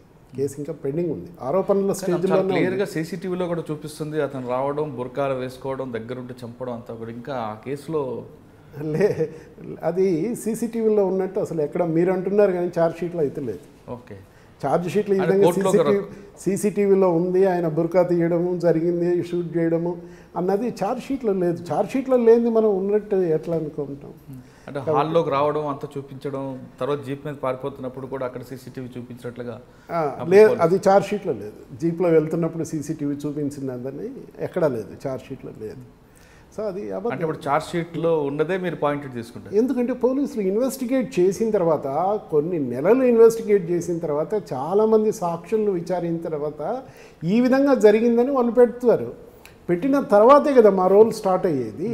అప్పటి నుంచే కదా పోలీసులు ఇన్వెస్టిగేషన్ నిజంగా పర్ఫెక్ట్గా జరిగిందా, ఇక్కడ ఏదన్నా ఫాల్సిటీ ఎక్కడెక్కడ వచ్చింది, ఎక్కడ అన్నీ మసిపూసి మారేడికాయ చేస్తున్నారనేది మేము దాన్ని విప్పుకుంటూ వస్తాం కదా, అక్కడ మాకు తెలుస్తుంది నిజాలు. క్రాస్ ఎగ్జామినేషన్లో ఒక విట్నెస్ అండి ఎక్కడైనా కూడా ఏంటంటే విత్ ఎక్స్పీరియన్స్ ఐఎమ్ సేయింగ్, ఒక నిజం చెప్పేవాడు సాక్ష్యం చెప్పేటప్పుడు నిజమే కనుక చెప్పాడు అనుకోండి, ఎంత గ్రేట్ లాయర్ అయినా ఏమీ చేయలేడు. క్రాస్ ఎగ్జామినేషన్లో ఆ విట్నెస్ షేక్ కూడా కాదు, అతని నుంచి మనం వేరే విధంగా డైవర్ట్ చేయడం కూడా అవకాశం ఉండదు. బట్ ఒక విట్నెస్ అబద్ధం చెప్పడం మొదలుపెట్టాడు అంటే అక్కడ భగవద్గీత మీద సాక్ష్యం అక్కడ ప్రమాణం చేసి ఒక్కసారి అబద్ధం చెప్పాడంటే క్రాస్ ఎగ్జామినేషన్లో అడ్వకేట్కు దొరుకుతాడు. అక్కడి నుంచి ఇంకా అబద్ధాల మీద అబద్ధాలు చెప్తూ దొరికిపోతాడు విట్నెస్. కానీ విట్నెస్ నిజం చెప్పే విట్నెస్ని ఏ అడ్వకేట్ ఏమీ చేయలేడు. కానీ భయపడి కొంతమంది వెళ్ళే అవకాశాలు కూడా కనిపిస్తుంటాయి. అది భయపడేది అనేది అది పోలీసు చూసుకోవాలి. అతన్ని భయపడకుండా కోర్టుకు వచ్చి తెచ్చి అతని చేత సాక్ష్యం చెప్పించాల్సిన బాధ్యత పోలీసుది. కానీ విట్నెస్లు ఎక్కువ మంది ఉంటే కేసు కూడా వీగిపోయే అవకాశాలు ఉన్నాయని అంటుంటారు. అవును, ఎందుకంటే ఒక విట్నెస్కు ఇంకో విట్నెస్కు పొంతన కరెక్ట్గా రావాలి కదా. ఎక్కువ మంది విట్నెస్లు పెట్టినప్పుడు ఆ పొంతన అనేది పర్ఫెక్ట్గా, లైన్ అనేది, చైన్ అనేది ఎక్కడ మిస్ కాకుండా పర్ఫెక్ట్గా రావాల్సి ఉంటుంది. ఎక్కడైతే ఒకరిద్దరు విట్నెస్లు పొరపాటున ఏదైనా వాళ్ళ విక్టిమ్స్ బంధువులు కావడం వల్ల కానీ లేదా వాళ్ళ ఫ్రెండ్షిప్ దేనివల్లనో వాళ్ళకు మేలు చేద్దామని ఒకటి రెండు అబద్ధాలు చెప్పారనుకోండి, కేసు దెబ్బతినడం మొదలవుతుంది. క్రాస్ ఎగ్జామినేషన్లో బయట సో లింక్ అంతా డిస్ట్రాయ్ అవుతుంది కదా, చైన్ దెబ్బతింటుంది. కాబట్టి ఎక్కువ విట్నెస్లు అనేది ఒక ఫండమెంటల్గా ఏంటంటే పోలీసులు, పబ్లిక్ ప్రాసిక్యూటర్స్ చూసుకోవాలి. తక్కువ విట్నెస్లు, పకడ్బందీ సాక్ష్యం, అది వాళ్ళ మీద ఆధారపడి. సార్, మీరు చేస్తున్న మొత్తం సర్వీస్లో కేసులు యాక్టివేట్ అయిపోవడానికి ల్యాక్ ఆఫ్ ఇన్వెస్టిగేషనా, ల్యాక్ ఆఫ్ విట్నెస్సా, లేదా ఇంకా వేరే రీజన్ కనిపిస్తుంటుంది? కేసుల్లో అక్విటల్ రావడానికి సాధారణంగా ఏంటంటే ఫాల్స్ ఇంప్లికేషన్స్ అవాయిడ్ చేయాలి. నిజంగా చేసిన వాళ్ళను మాత్రమే పెట్టుకుంటూ వస్తే కేసుల్లో అక్విటల్స్ కొద్దిగా తగ్గుతాయి. 2, ఇన్వెస్టిగేషన్ చేసేది పోలీసులు. వాళ్ళకి ఏంటంటే ఈ మధ్యకాలంలో నెంబర్ ఆఫ్ డ్యూటీస్, ఒక పక్క లా అండ్ ఆర్డర్, ఒక పక్క క్రైమ్, వాళ్ళు ఏంటంటే వాళ్ళకు బందోబస్తు డ్యూటీసు, వాళ్ళకు కూడా వర్క్ ప్రెషర్ చాలా ఉండడం వల్ల ఒక్కోసారి ఇన్వెస్టిగేషన్లు సరిగ్గా చేయలేకుండా ఉన్నారు. ఆ ఇన్వెస్టిగేషన్లు సరిగ్గా చేయలేకపోవడం వల్ల కూడా అక్విటల్స్ రావడానికి. 3వది ఏంటంటే తీసుకొచ్చిన సాక్షులు అక్కడ బాక్స్లోకి వచ్చిన తర్వాత, నేను ఇంతకుముందు చెప్పాను చూడండి, వాళ్ళు చెప్పాల్సినంత చెప్పకుండా ఇంకా కొంచెం ఎక్కువ చెప్పడమో, తక్కువ చెప్పడమో, పొరపాట్లు చెప్పడమో. సో సాక్షుల్లో కోఆర్డినేషన్ సరిగ్గా లేకపోవడం, పొంతన లేకపోవడం వాళ్ళు చెప్పే విషయాల్లో అక్కడ, లేదా మెడికల్ ఎవిడెన్స్కు టాలీ కాకపోవడం, అంటే డాక్టర్స్ పోస్ట్మార్టం రిపోర్టు కానీ దాన్ని. ఒక్కోసారి ఏంటంటే జడ్జెస్లో కనుక ఎవరైతే కేసును డిసైడ్ చేస్తున్నారో ఆ జడ్జెస్ సాధారణంగా ఏంటంటే జడ్జిలో స్ట్రెంగ్త్ లేనప్పుడు, అంటే పర్సనల్ స్కిల్స్, ఇంటెలిజెన్స్, నాలెడ్జ్, దాంట్లో స్కిల్ లేనప్పుడు అటువంటి వాళ్ళంతా ఏంటంటే సాధారణంగా కన్విక్షన్ వేసేస్తారు, అక్విటల్ చేయరు.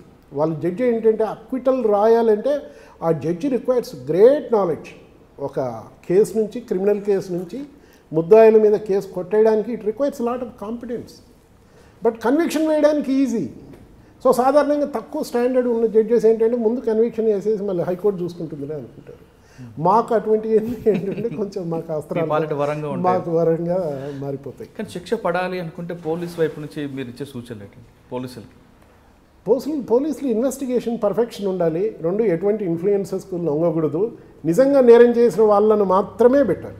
అమాయకులను మాత్రం వాళ్ళని బలి చేయడానికి వాళ్ళేదో ఎవరో ప్రోద్బలమో ఎవరో తప్పుడు రియల్గా ఇన్వెస్టిగేషన్ సరిగ్గా చేయకుండా వాళ్ళనందరినీ ఇంప్లికేట్ చేసి ఒకరికి 10 మంది సంఖ్య చేరుద్దాం, సంఖ్యాబలాన్ని అక్యూజ్డ్ కింద పెంచుకుంటూ పోదాం. అక్కడ పోలీస్కి కన్విక్షన్ రేట్ పెరగాలనుకుంటే పబ్లిక్ ప్రాసిక్యూటర్తో సంబంధాలు ఉంటే బాగుంటాయి అంటారా, లేదా వాళ్ళకి ఇండిపెండెంట్గా తీసుకుంటూ వెళ్తే బాగుంటుంది? పోలీసులకు కన్విక్షన్ రేటు పెరగాల అనేది కాదు మనం కోరుకోవాల్సింది, సొసైటీలో క్రైమ్ తగ్గాలని కోరుకోవాలి. సొసైటీలో క్రైమ్ ఏ విధంగా తగ్గుతుంది అన్న దాని మీద పోలీసులు కాన్సన్ట్రేట్ చేయాలి. అసలు క్రైమే జరగకుండా ఉంటే కన్విక్షన్ల వరకు అవసరం లేదు కదా. క్రైమ్ ఏ విధంగా జరగకూడదు అన్నది ఆ రకంగా ఏంటంటే ప్రజల్ని ఎడ్యుకేట్ చేస్తూ పోవాలి. దానికి తగినట్టు మీడియా కానీ ఇవన్నీ కూడా సహకరించాలి. మీడియాలో కూడా ఏంటంటే ఈ మధ్య క్రైమ్ దాంట్లో చూపించిన దాని మీద ఉన్న ఇంట్రెస్ట్ మీడియాకు మిగిలిన ఇన్సిడెంట్స్ మీద చూపించకుండా ఉన్నాయి. What is good in the society media is not showing what is bad in the society, దాన్ని కంటిన్యూస్గా చూపించి రేటింగ్స్ పెంచేస్తుంది అక్కడ. ఎందుకంటే రెస్పాన్సిబిలిటీ ఏంటంటే ప్రతి సిటిజన్ మీద ఆ రెస్పాన్సిబిలిటీ ఉంది crime rate, including media. Sir ఈ ఫ్యాక్షన్ మర్డర్ కేసులు కాకుండా 498లో కానీ లేదా కాన్స్టిట్యూషన్ కేసుల గురించి చెప్తారు. ఇప్పుడు 498A మ్యాట్రిమోనియల్ కేసెస్, భర్త హెరాస్ చేస్తున్నాడనో, అత్తమామ హెరాస్ చేస్తున్నారనో, అడిషనల్ డౌరీ కోసమనో ఇవన్నీ పెట్టే కేసెస్. 2 divorce cases. అన్ఫార్చునేట్లీ ఏంటంటే నేను ప్రొఫెషన్లోకి ఎంటర్ అయినప్పుడు 1984లో ఎంటర్ అయినప్పుడు పర్సంటేజ్ ఆఫ్ కేసెస్ డైవర్స్కి వచ్చేవాళ్ళు, అంటే మొత్తం మ్యారేజెస్ జరిగిన మ్యారేజెస్ని చూసుకుంటే అసలు 0.5% ఉండేవి డైవర్స్ కేసెస్. బట్ 1991 తర్వాత ఎకనమిక్ లిబరలైజేషన్ కావచ్చు, లేదా ప్రపంచం నుంచి డాలర్స్ మనకి ఇండియాలో రావచ్చు, అవేర్నెస్ పెరిగిండొచ్చు, ఎడ్యుకేషన్ పెరిగిండొచ్చు, ఎగోస్ పెరిగిండొచ్చు. Reason I don't know, I can't say right now. But divorce cases ఏంటంటే percentage is growing every year. ఏంటంటే ఆ family courts are flooded with divorce cases. Now 0.5% ఉన్నది కాస్త ఇప్పుడు 5%కి వచ్చి ఉంటుందేమో, 5 to 10% మధ్యలో ఉంటుందేమో అనుకుంటా. స్టిల్ ఏంటంటే హిందూ సిస్టంలో, ఇక్కడ ఇండియన్ మ్యారేజ్ సిస్టంలో 90% marriages are intact by god's grace కానీ వాట్ ఎవర్ ఇట్ ఈస్, మన సొసైటీ, మన కల్చర్ దీనివల్ల. బట్ అయినప్పటికీ ఏంటంటే 5 to 10% కూడా పెరగడం కూడా ఇట్ ఈస్ అలార్మింగ్ సిచ్యువేషన్. ఆ విధంగా ఉంది. ఈ మ్యాట్రిమోనియల్ కేసెస్లో కూడా ఏంటంటే మా దగ్గరకు వచ్చిన కేసులో మేము ఫస్ట్ వీలున్నంత వరకు వాళ్ళని ఇద్దరు వస్తే ఇద్దరిని కూర్చోబెట్టి వాళ్ళను కన్సిలియేట్ చేసి మ్యారేజ్ కంటిన్యూ అయ్యేటట్టుగానే చూస్తాం. స్ట్రైట్ అవే డైవర్స్ వేయడానికి సాధారణంగా మేము ఒప్పుకోం. సో సపోజ్ ఒక్కరే వచ్చారనుకోండి, ఒక్కరు వచ్చినా కూడా ఏంటంటే ఫస్ట్ వీళ్ళు ఎంతసేపు ఆపోజిట్, అంటే హస్బెండ్ వచ్చాడు అనుకోండి, వైఫ్ మీద ఏదేదో చెప్తా వస్తుంది, వైఫ్ వచ్చింది అనుకోండి హస్బెండ్ మీద ఏదేదో. మేము ఫస్ట్ వాళ్ళని ఏంటంటే మాట్లాడే తీరు మాది ఎట్లుంటుందంటే ఇతని తప్పులు ఎత్తి చూపిస్తుంది. సపోజ్ హస్బెండ్ వచ్చాడు అనుకోండి, లేదు నువ్వు ఈ విధంగా ఎందుకు చేసావు, ఆ విధంగా ఎందుకు చేయలేదు, ఈ విధంగా ఎందుకు అడ్జస్ట్ కాలేదు, మేము ముందు ఇతని తప్పులు ఎత్తి చూపిస్తాం. ఇతనిలో ఒక మానసిక పరివర్తన ఇతని ఎక్స్పోజ్ చేసి రియలైజేషన్కు ముందు స్కోప్ ఉండేటట్టు, వచ్చిన వెంటనే తయారు చేసి వేసేయడం కూడా ఉండదు.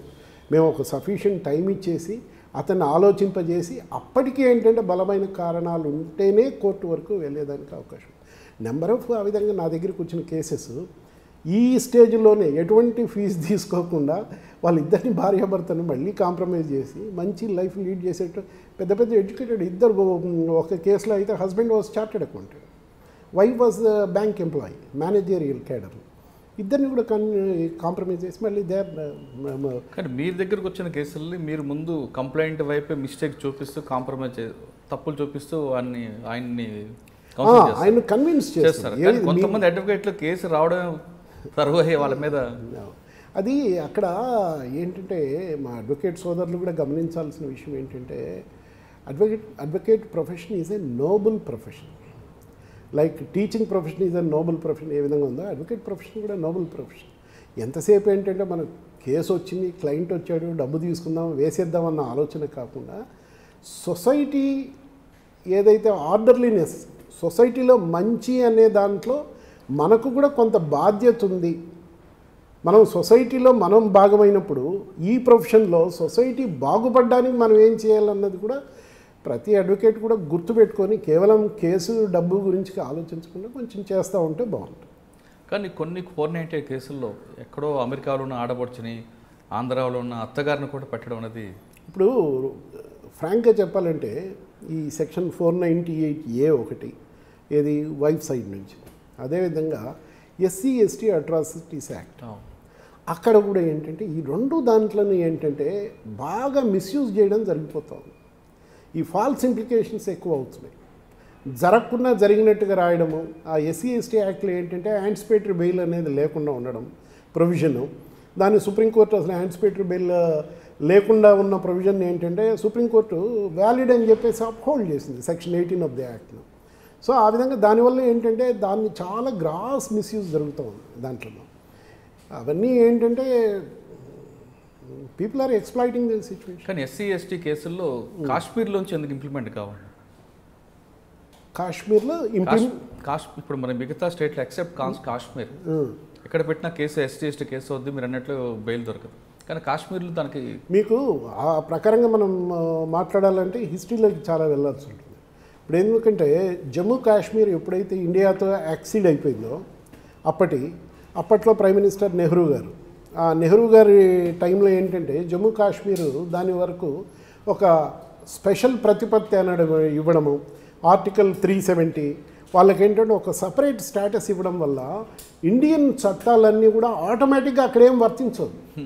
మళ్ళీ వాళ్ళ లెజిస్లేచర్ ఏంటంటే ఇండియన్ లాస్ను అడాప్ట్ చేసుకుంటూ మళ్ళీ వాళ్ళకు లెజిస్లేషన్ చేయాలి వాళ్ళ అసెంబ్లీలో పెట్టుకొని, అప్పుడే ఇండియన్ చట్టాలు వర్తిస్తాయి. ఇప్పుడు అన్ఫార్చునేట్ సిచ్యువేషన్ ఏంటంటే ప్రైమ్ మినిస్టర్ ఆఫ్ ఇండియా అక్కడికి వెళ్ళి ఒక సెంటు భూమి కొనలేడు. మనలాంటి వాళ్ళని వెళ్ళి అక్కడ సొంతంగా ఏ ప్రాపర్టీ కొనలేము. అప్పట్లో నెహ్రూ టైంలో అది ఆ డెసిషన్ అది మరి ఎందుకు తీసుకున్నారు ఏంటో మరి వాళ్ళకి తెలుసు ఆ టైంలో. బట్ అటువంటి నిర్ణయం తీసుకున్నారు. సో ఈ ఎస్సీ ఎస్టీ యాక్ట్ ఏంటంటే వాళ్ళు అడాప్ట్ చేయలేదు అక్కడ, కాబట్టి ఇలా అనేది అక్కడ అప్లై కాదు. అందుకని ఆర్టికల్ 370 ఉండాలా తీసేయాలనేది ఇప్పుడు బహిరంగంగా చర్చ జరుగుతుంది. ఓకే సార్, 498తో పాటు 497 కావాలంటే కొంతమంది కోరుతున్నారండి. భార్య బాధితుల సంఘం ఉండొచ్చు, అది కూడా నిజమే ఉంటుంది. భార్య బాధితులు కూడా చాలామంది ఉంటారు. సార్ మీకు మొత్తం టోటల్ మీ కెరియర్లో 498 సెక్షన్ కేసులు మీ దగ్గరికి స్టార్టింగ్లో 0.05 ఎంత వచ్చింది? 0.05. 498 కాకుండా డైవర్స్ కేసులు. కానీ క్రమేపీ దాని సంఖ్య పెరుగుతూ వచ్చింది. దానికి మీరు 2 కారణాలు చెప్తున్నారు. 1990 తర్వాత గ్లోబలైజేషన్ అవ్వడం, మహిళలకి ఎక్కువగా ఫ్రీడమ్ రావడం, వాళ్ళు కూడా ఉద్యోగాలు చేయడం, అది అవ్వచ్చు అంటారా? లేదా ఉమ్మడి కుటుంబ వ్యవస్థ క్రమేపీ తగ్గిపోవడం కూడా కారణం కావచ్చు అంటారా? ఉమ్మడి కుటుంబ వ్యవస్థ తగ్గిపోవడం కూడా ప్రధానమైన కారణం. ఇప్పుడు దానివల్ల ఉమ్మడి కుటుంబ వ్యవస్థ తగ్గిపోవడం వల్ల నాట్ ఓన్లీ ఈ మ్యాట్రిమోనియల్ డిస్ప్యూట్సే కాదు, సెవరల్ అదర్ ప్రాబ్లమ్స్. ఇప్పుడు కొన్ని ఆశ్చర్యకరంగా ఉంటాయి. అసలు న్యూస్ పేపర్స్లో చదువుతూ ఉంటే తల్లిని చంపిన కొడుకు, తండ్రిని చంపిన తనయుడు, అన్నను చంపిన తమ్ముడు, భార్యను చంపిన భర్తను చంపించిన భార్య, ఇవన్నీ ఏంటంటే ఒకప్పటి ఉమ్మడి కుటుంబ వ్యవస్థ, ఒకప్పటి మన ఎడ్యుకేషన్. మా చిన్నప్పుడు కూడా, ఎందుకంటే మేము ఫస్ట్ క్లాస్ చదివేటప్పుడు మాకు బాలశిక్ష ఉండేది, నీతి శాస్త్రాలు ఉండేవి, తెలుగు నాన్ డీటెయిల్ ఉండేది, నీతి కథలు చెప్పేవాళ్ళు. చిన్నప్పటి నుంచి మా ఇంట్లో మాది ఉమ్మడి వ్యవస్థ లాగా మాకు చిన్నప్పటి నుంచి చందమామ కథలు చదివించేవాళ్ళు. చందమామ, బాలమిత్ర ఇవన్నీ కూడా మంత్లీ ఇంటికి వచ్చేటి, ఇంటికి మేము చదివేవాళ్ళం. బాలల బొమ్మల భారతం, బాలల బొమ్మల రామాయణము, మన భాగవతము, ఇవన్నీ మేము చిన్నప్పుడు చదువుకున్నాం. ఎందుకంటే మాకు పెద్దవాళ్ళు చెప్పేవాళ్ళు, ఇది మన కల్చర్, మీరు చదవాలి, మీరు నేర్చుకోవాలి, నీతి ఇది, మన రీతి ఇది, మన పద్ధతి ఇది, మన ధర్మం ఇది, మన న్యాయం ఇది, ఇవన్నీ మేమైతే చదువుకొని పెరిగాం. బట్ ఇప్పుడున్న సిచ్యువేషన్లో ఒక్కొక్కసారి ఏంటంటే మేము కారులో వెళ్ళేటప్పుడు కోర్టు నుంచి ఇంటి నుంచి కోర్టుకు వెళ్తూ ఉంటాం కదా, మా జూనియర్స్ అందరూ ఉంటారు. ఏదో ఒక టాపిక్ కాన్వర్జేషన్ వస్తుంది. కొన్నిసార్లు ఐ వాజ్ షాక్డ్. అసలు రామాయణంలో ఏదైనా అంశం చెప్తే మా జూనియర్స్ కొంతమంది చెప్పలేరు, భారతంలో ఇది ఏంటి చెప్పండి అంటే ఒక్కోసారి నేను I will be probing about their knowledge. కొన్నిసార్లు చెప్పలేకపోతే నేను ఆ రోజు ఈవినింగ్ రిటర్న్లో ఏంటంటే నేను భారతం కొనేసి, రామాయణం కొనేసి వాళ్ళకి ఇచ్చి మీరు ఇది చదువుకోండి అని చెప్పాను. సో మీరు అన్నట్టుగా ఏంటంటే ఈ మతం మీద ఉమ్మడి వ్యవస్థ దెబ్బతినడము ఒకటి, 2 కాన్వెంట్ ఎడ్యుకేషన్. పేరెంట్స్ కూడా ఉమ్మడి వ్యవస్థ దెబ్బతిన్నా, ఉమ్మడి కుటుంబ వ్యవస్థ దెబ్బతిన్నా పేరెంట్స్ కూడా పాతకాలం మా పేరెంట్స్ లాగా నేను చెప్పను, అప్పటి కాలం పేరెంట్స్ లాగా, మరి ఇప్పటి పేరెంట్స్ ఆ విధంగా ఎంతసేపు కాన్వెంట్ ఎడ్యుకేషను, ఏబిసిడీలు నేర్పించుకోవాలని, మమ్మీ డాడీ అని పిలిపించుకోవాలని ఉన్న తపన మన కల్చర్ నేర్పించాలన్న దాని మీద ఉండకుండా ఉంది. దానివల్ల కూడా ఈ కేసెస్, మ్యాట్రిమోనియల్ కేసెస్, ఇటువంటివన్నీ విపరీతమైన దూరాలు, ఇవన్నీ కూడా ఏంటంటే that is one of the reasons. Okay sir, ఈ కేసులు కాకుండా మీరు కాన్స్టిట్యూషన్ కేసులు చాలా చేసినట్టున్నారు. అవును, 1-2. ఇప్పుడు కాన్స్టిట్యూషనల్ కేసెస్కి సంబంధించినంతవరకు ఈ పబ్లిక్ ఇంట్రెస్ట్ లిటిగేషన్స్ చాలా వేసాం, చాలా చేసుకుంటూ వచ్చాం. ఒక కేసులో అయితే పర్టికులర్గా ఒకప్పటి ఒక గవర్నమెంటు ఒక పెద్ద రోడ్డు వర్క్ 127 crores వాళ్ళకి కావాల్సిన కంపెనీస్కి, అప్పట్లో మైటాస్ కంపెనీస్కి ఒక లెటర్ ద్వారా నామినేషన్ బేసిస్ మీద ఇచ్చేసింది. టెండర్స్ పిలవలేదు, వేరే బిడ్డర్స్ లేదు, మేము ఇంతకు చేస్తాము, ఇంత తక్కువకు చేసి ఏం లేకుండా స్ట్రైట్ లెటర్ మీద ఇచ్చేసి కాంట్రాక్ట్. సో దాన్ని ఛాలెంజ్ చేస్తూ రిట్ వేసాను. రిట్ వేస్తే రిట్ గెలిచాం, సెటిసైడ్ చేసేసి ఇది తప్పు. గవర్నమెంట్ ఎప్పుడు కూడా ఇదేదో సంతర్పణ కాదు, గవర్నమెంట్ సొమ్మును పంచిపెట్టడానికి. ప్రజల డబ్బు, tax payers, governments hold the property as a trustee. ఎందుకంటే ప్రజలకు సంబంధించిన ఆస్తి ఇదంతా. మీరు ఒక ట్రస్టీగా పనిచేస్తున్నారు తప్ప మీరు ఏదో పాతకాలం నవాబులు మాదిరి జాగిర్లు దానం చేసినట్టు చేయడం కాదని చాలా సీరియస్ కామెంట్స్తో ఒక మంచి జడ్జిమెంట్ వచ్చింది, ల్యాండ్ మార్క్ జడ్జిమెంట్ వచ్చింది. కర్నూలులో కూడా ఒక కేసు మీరు ఏదో చేస్తున్నారు. కర్నూలులో కూడా ఒక కేసు కృష్ణగిరి మండలం సంబంధించినంత వరకు అక్కడ ఏదో ఊర్లో గొడవలు జరిగాయని అప్పట్లో ఒక ఎస్పీ గారు ఉండేవారు. ఆయన ఒక ఆర్డర్ పాస్ చేసేసి ఆపోజిట్ గ్రూప్ అంతా మీరు అసలు జిల్లా వదిలిపెట్టిపోవాలని చెప్పేసి ఒక ఆర్డర్ పాస్ చేశారు. వాళ్ళు ఆ ఊరి వాళ్ళంతా వెళ్ళి వేరు వేరు జిల్లాల్లో ఉండి వాళ్ళ ఇల్లు వదిలిపెట్టి, పొలాలు వదిలిపెట్టి, ఎక్కడో అడుక్కుంటూ చాలా దీనమైన పరిస్థితిలో కొన్ని వందల ఫ్యామిలీస్ వాళ్ళు నన్ను after suffering for 1 or 2 years they approached me. వాళ్ళకు తెలియదు, వాళ్ళ రైట్స్ కూడా తెలియదు. అరే ఈ విధంగా ఎవరైనా కూడా ఏంటంటే కాన్స్టిట్యూషన్ మనకు ప్రొవైడ్ చేస్తుంది. ఆర్టికల్ 21 కింద life and personal Liberty, article 19 ఎక్కడైనా కాన్స్టిట్యూషన్. మనం ఏంటంటే మనకు ఒక ఫ్రీడమ్ ఉంది. మనం ఏ ఊర్లో అయినా మనం ఉండొచ్చు, ఏ వృత్తి అయినా మనం చేసుకోవచ్చు. మనకు రాజ్యాంగం కల్పించిన హక్కులు ఇక్కడ ఉండకూడదు అనేది, అటువంటి ఆర్డర్స్ పాస్ చేయడం అనేది రాజ్యాంగ విరుద్ధం. వాళ్ళు వచ్చి నాకు చెప్పిన తర్వాత షాకింగ్ అనిపించింది. సో ఇమీడియట్గా నేను హైకోర్టులో రిట్ పిటిషన్ వేసాను. ఆ రిట్ పిటిషన్ గెలిచి ఆ ఎస్పీ ఆర్డర్ను చాలా తప్పులు పడుతూ హైకోర్టు తీర్పు ఇచ్చేసి వాళ్ళని, ఎందుకంటే వీళ్ళని ఊరు నుంచి తరిమేసి వీళ్ళ ఆపోజిట్ వాళ్ళు వీళ్ళ పొలాలు ఆక్రమించి వాళ్ళు పంటలు వేసుకోవడం మొదలుపెట్టారు. ఒక్క ఎస్పీ చేసిన పొరపాటుతో. మళ్ళీ మేము గెలిచిన తర్వాత వాళ్ళందరూ మళ్ళీ వాళ్ళ ఊరు వెళ్ళారు. వాళ్ళు మళ్ళీ వ్యవసాయము వాళ్ళ ఇళ్ళల్లో వాళ్ళు. కానీ కొన్నిసార్లు సిటీ పోలీస్ కమిషనర్ అవ్వచ్చు లేదా జిల్లా ఎస్పీ కూడా వాళ్ళకు రైట్స్ ఉన్నాయి కదండి. అతను రౌడీ షీటర్ అయినా మర్డర్లు చేస్తూ అతనికి సిటీ నగర బహిష్కరణ చేసే అవకాశం ఉంది కదా.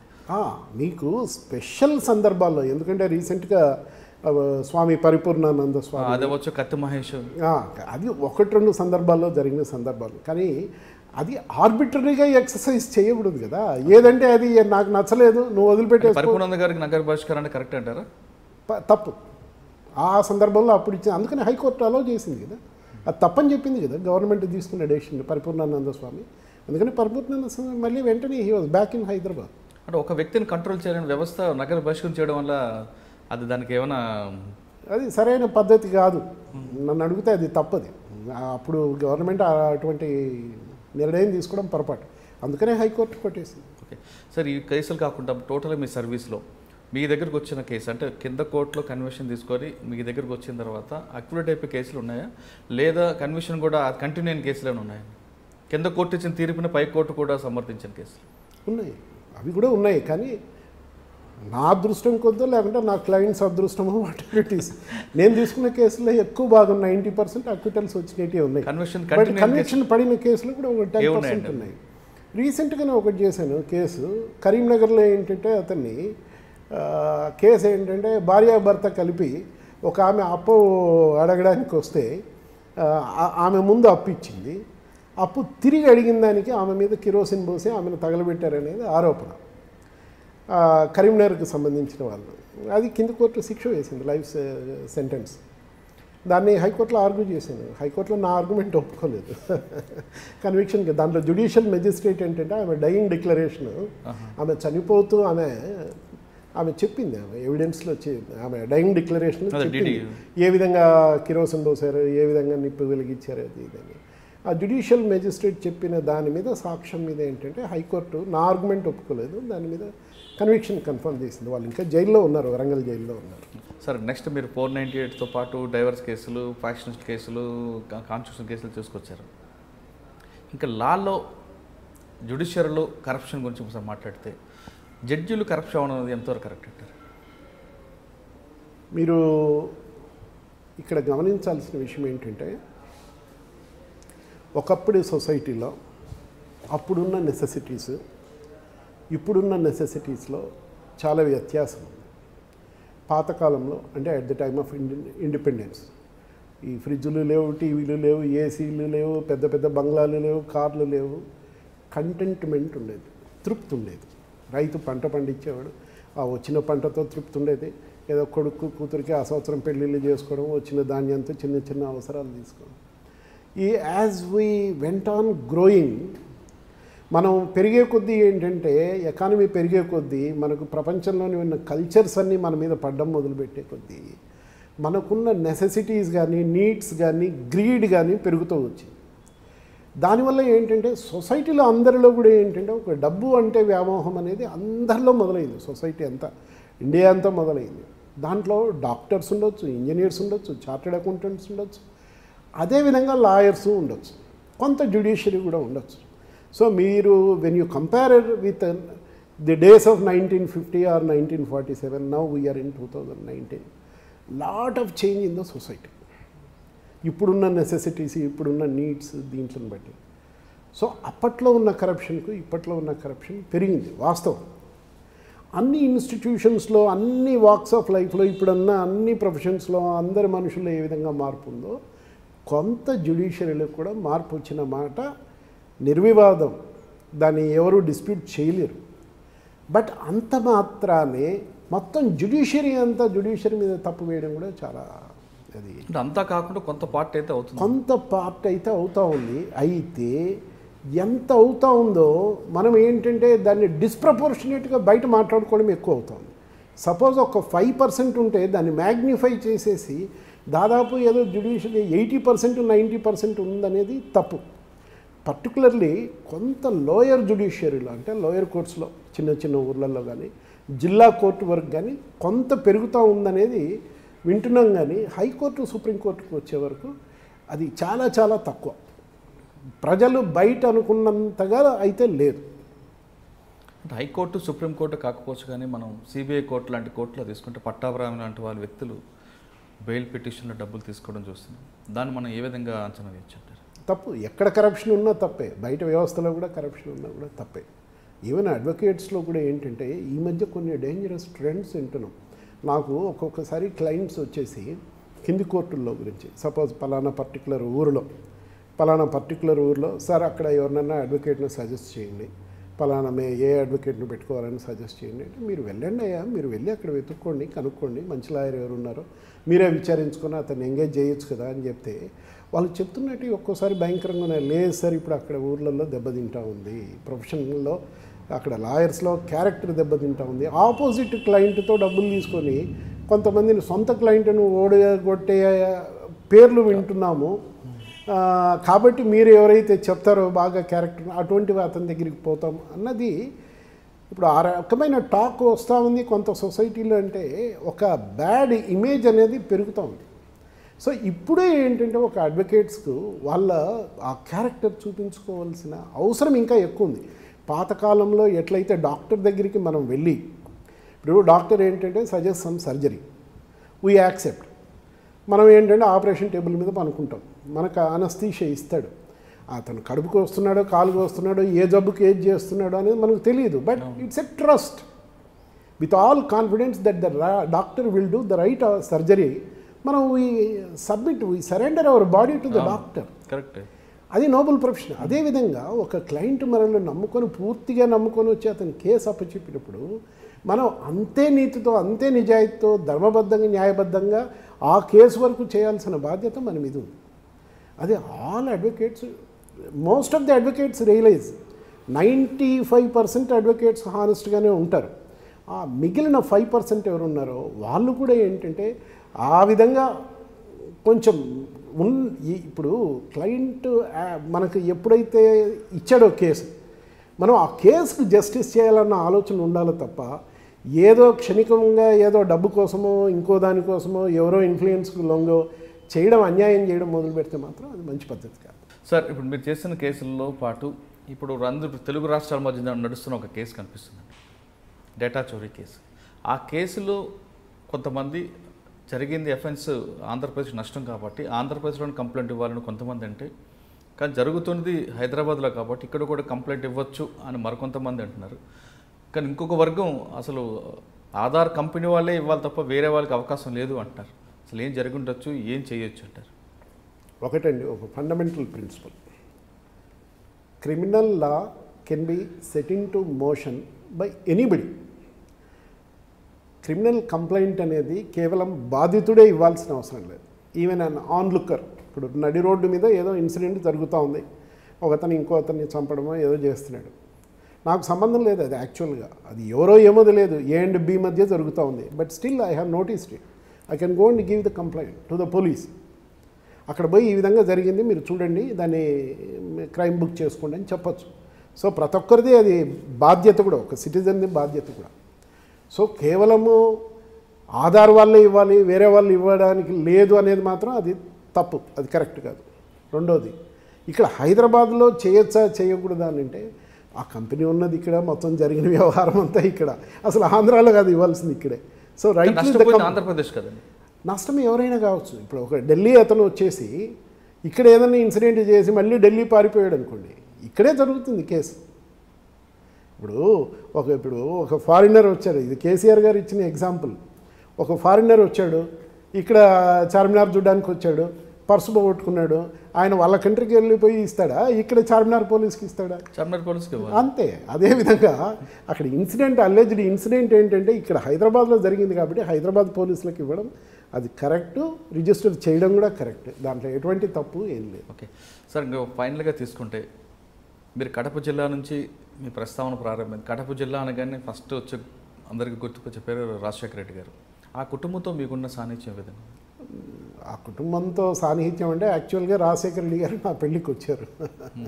He was one of the guest invited by us. జమ్మలమడుగులో నా పెళ్ళి జరిగింది. పెళ్ళికొడుకుగా ఉన్నప్పుడు నేను రాజశేఖర రెడ్డి గారు ఒకటే టేబుల్ మీద భోజనం కూడా చేశాను. దాని తర్వాత రాజశేఖర రెడ్డి గారితో పర్సనల్గా ఏంటంటే కొంత టచెస్, కొన్ని కేసెస్ దాంట్లో చేయడం అది ఇది జరిగింది. దాని తర్వాత ఇటీవల రాజశేఖర రెడ్డి గారు చనిపోయిన తర్వాత కూడా ఏంటంటే వైఎస్ఆర్సీపీ వచ్చిన తర్వాత ఈ తెలుగుదేశం పార్టీ ఏంటంటే జన్మభూమి కమిటీస్ అని చెప్పేసి అడ్డగోలుగా ఏంటంటే సంతర్పణ చేయడం, వాళ్ళకే చేసుకోవడం, దాంట్లో మీద కూడా ఏంటంటే కేసుకు సంబంధించి అవినాష్ రెడ్డి గారు, కడప ఎంపీ వైఎస్ అవినాష్ రెడ్డి గారి దగ్గరికి నా దగ్గరికి రావడం జరిగింది. ఆ కేసెస్ తయారు చేసి సుప్రీంకోర్టులో వేసాం. సుప్రీంకోర్టు ఇనీషియల్గా ఆర్గ్యుమెంట్స్ విని మళ్ళీ ఆ నోటీసులు ఆర్డర్ చేసిన తర్వాత మళ్ళీ హైకోర్టులోనే వేయమన్నాం. సో హైకోర్టులో వేసాం.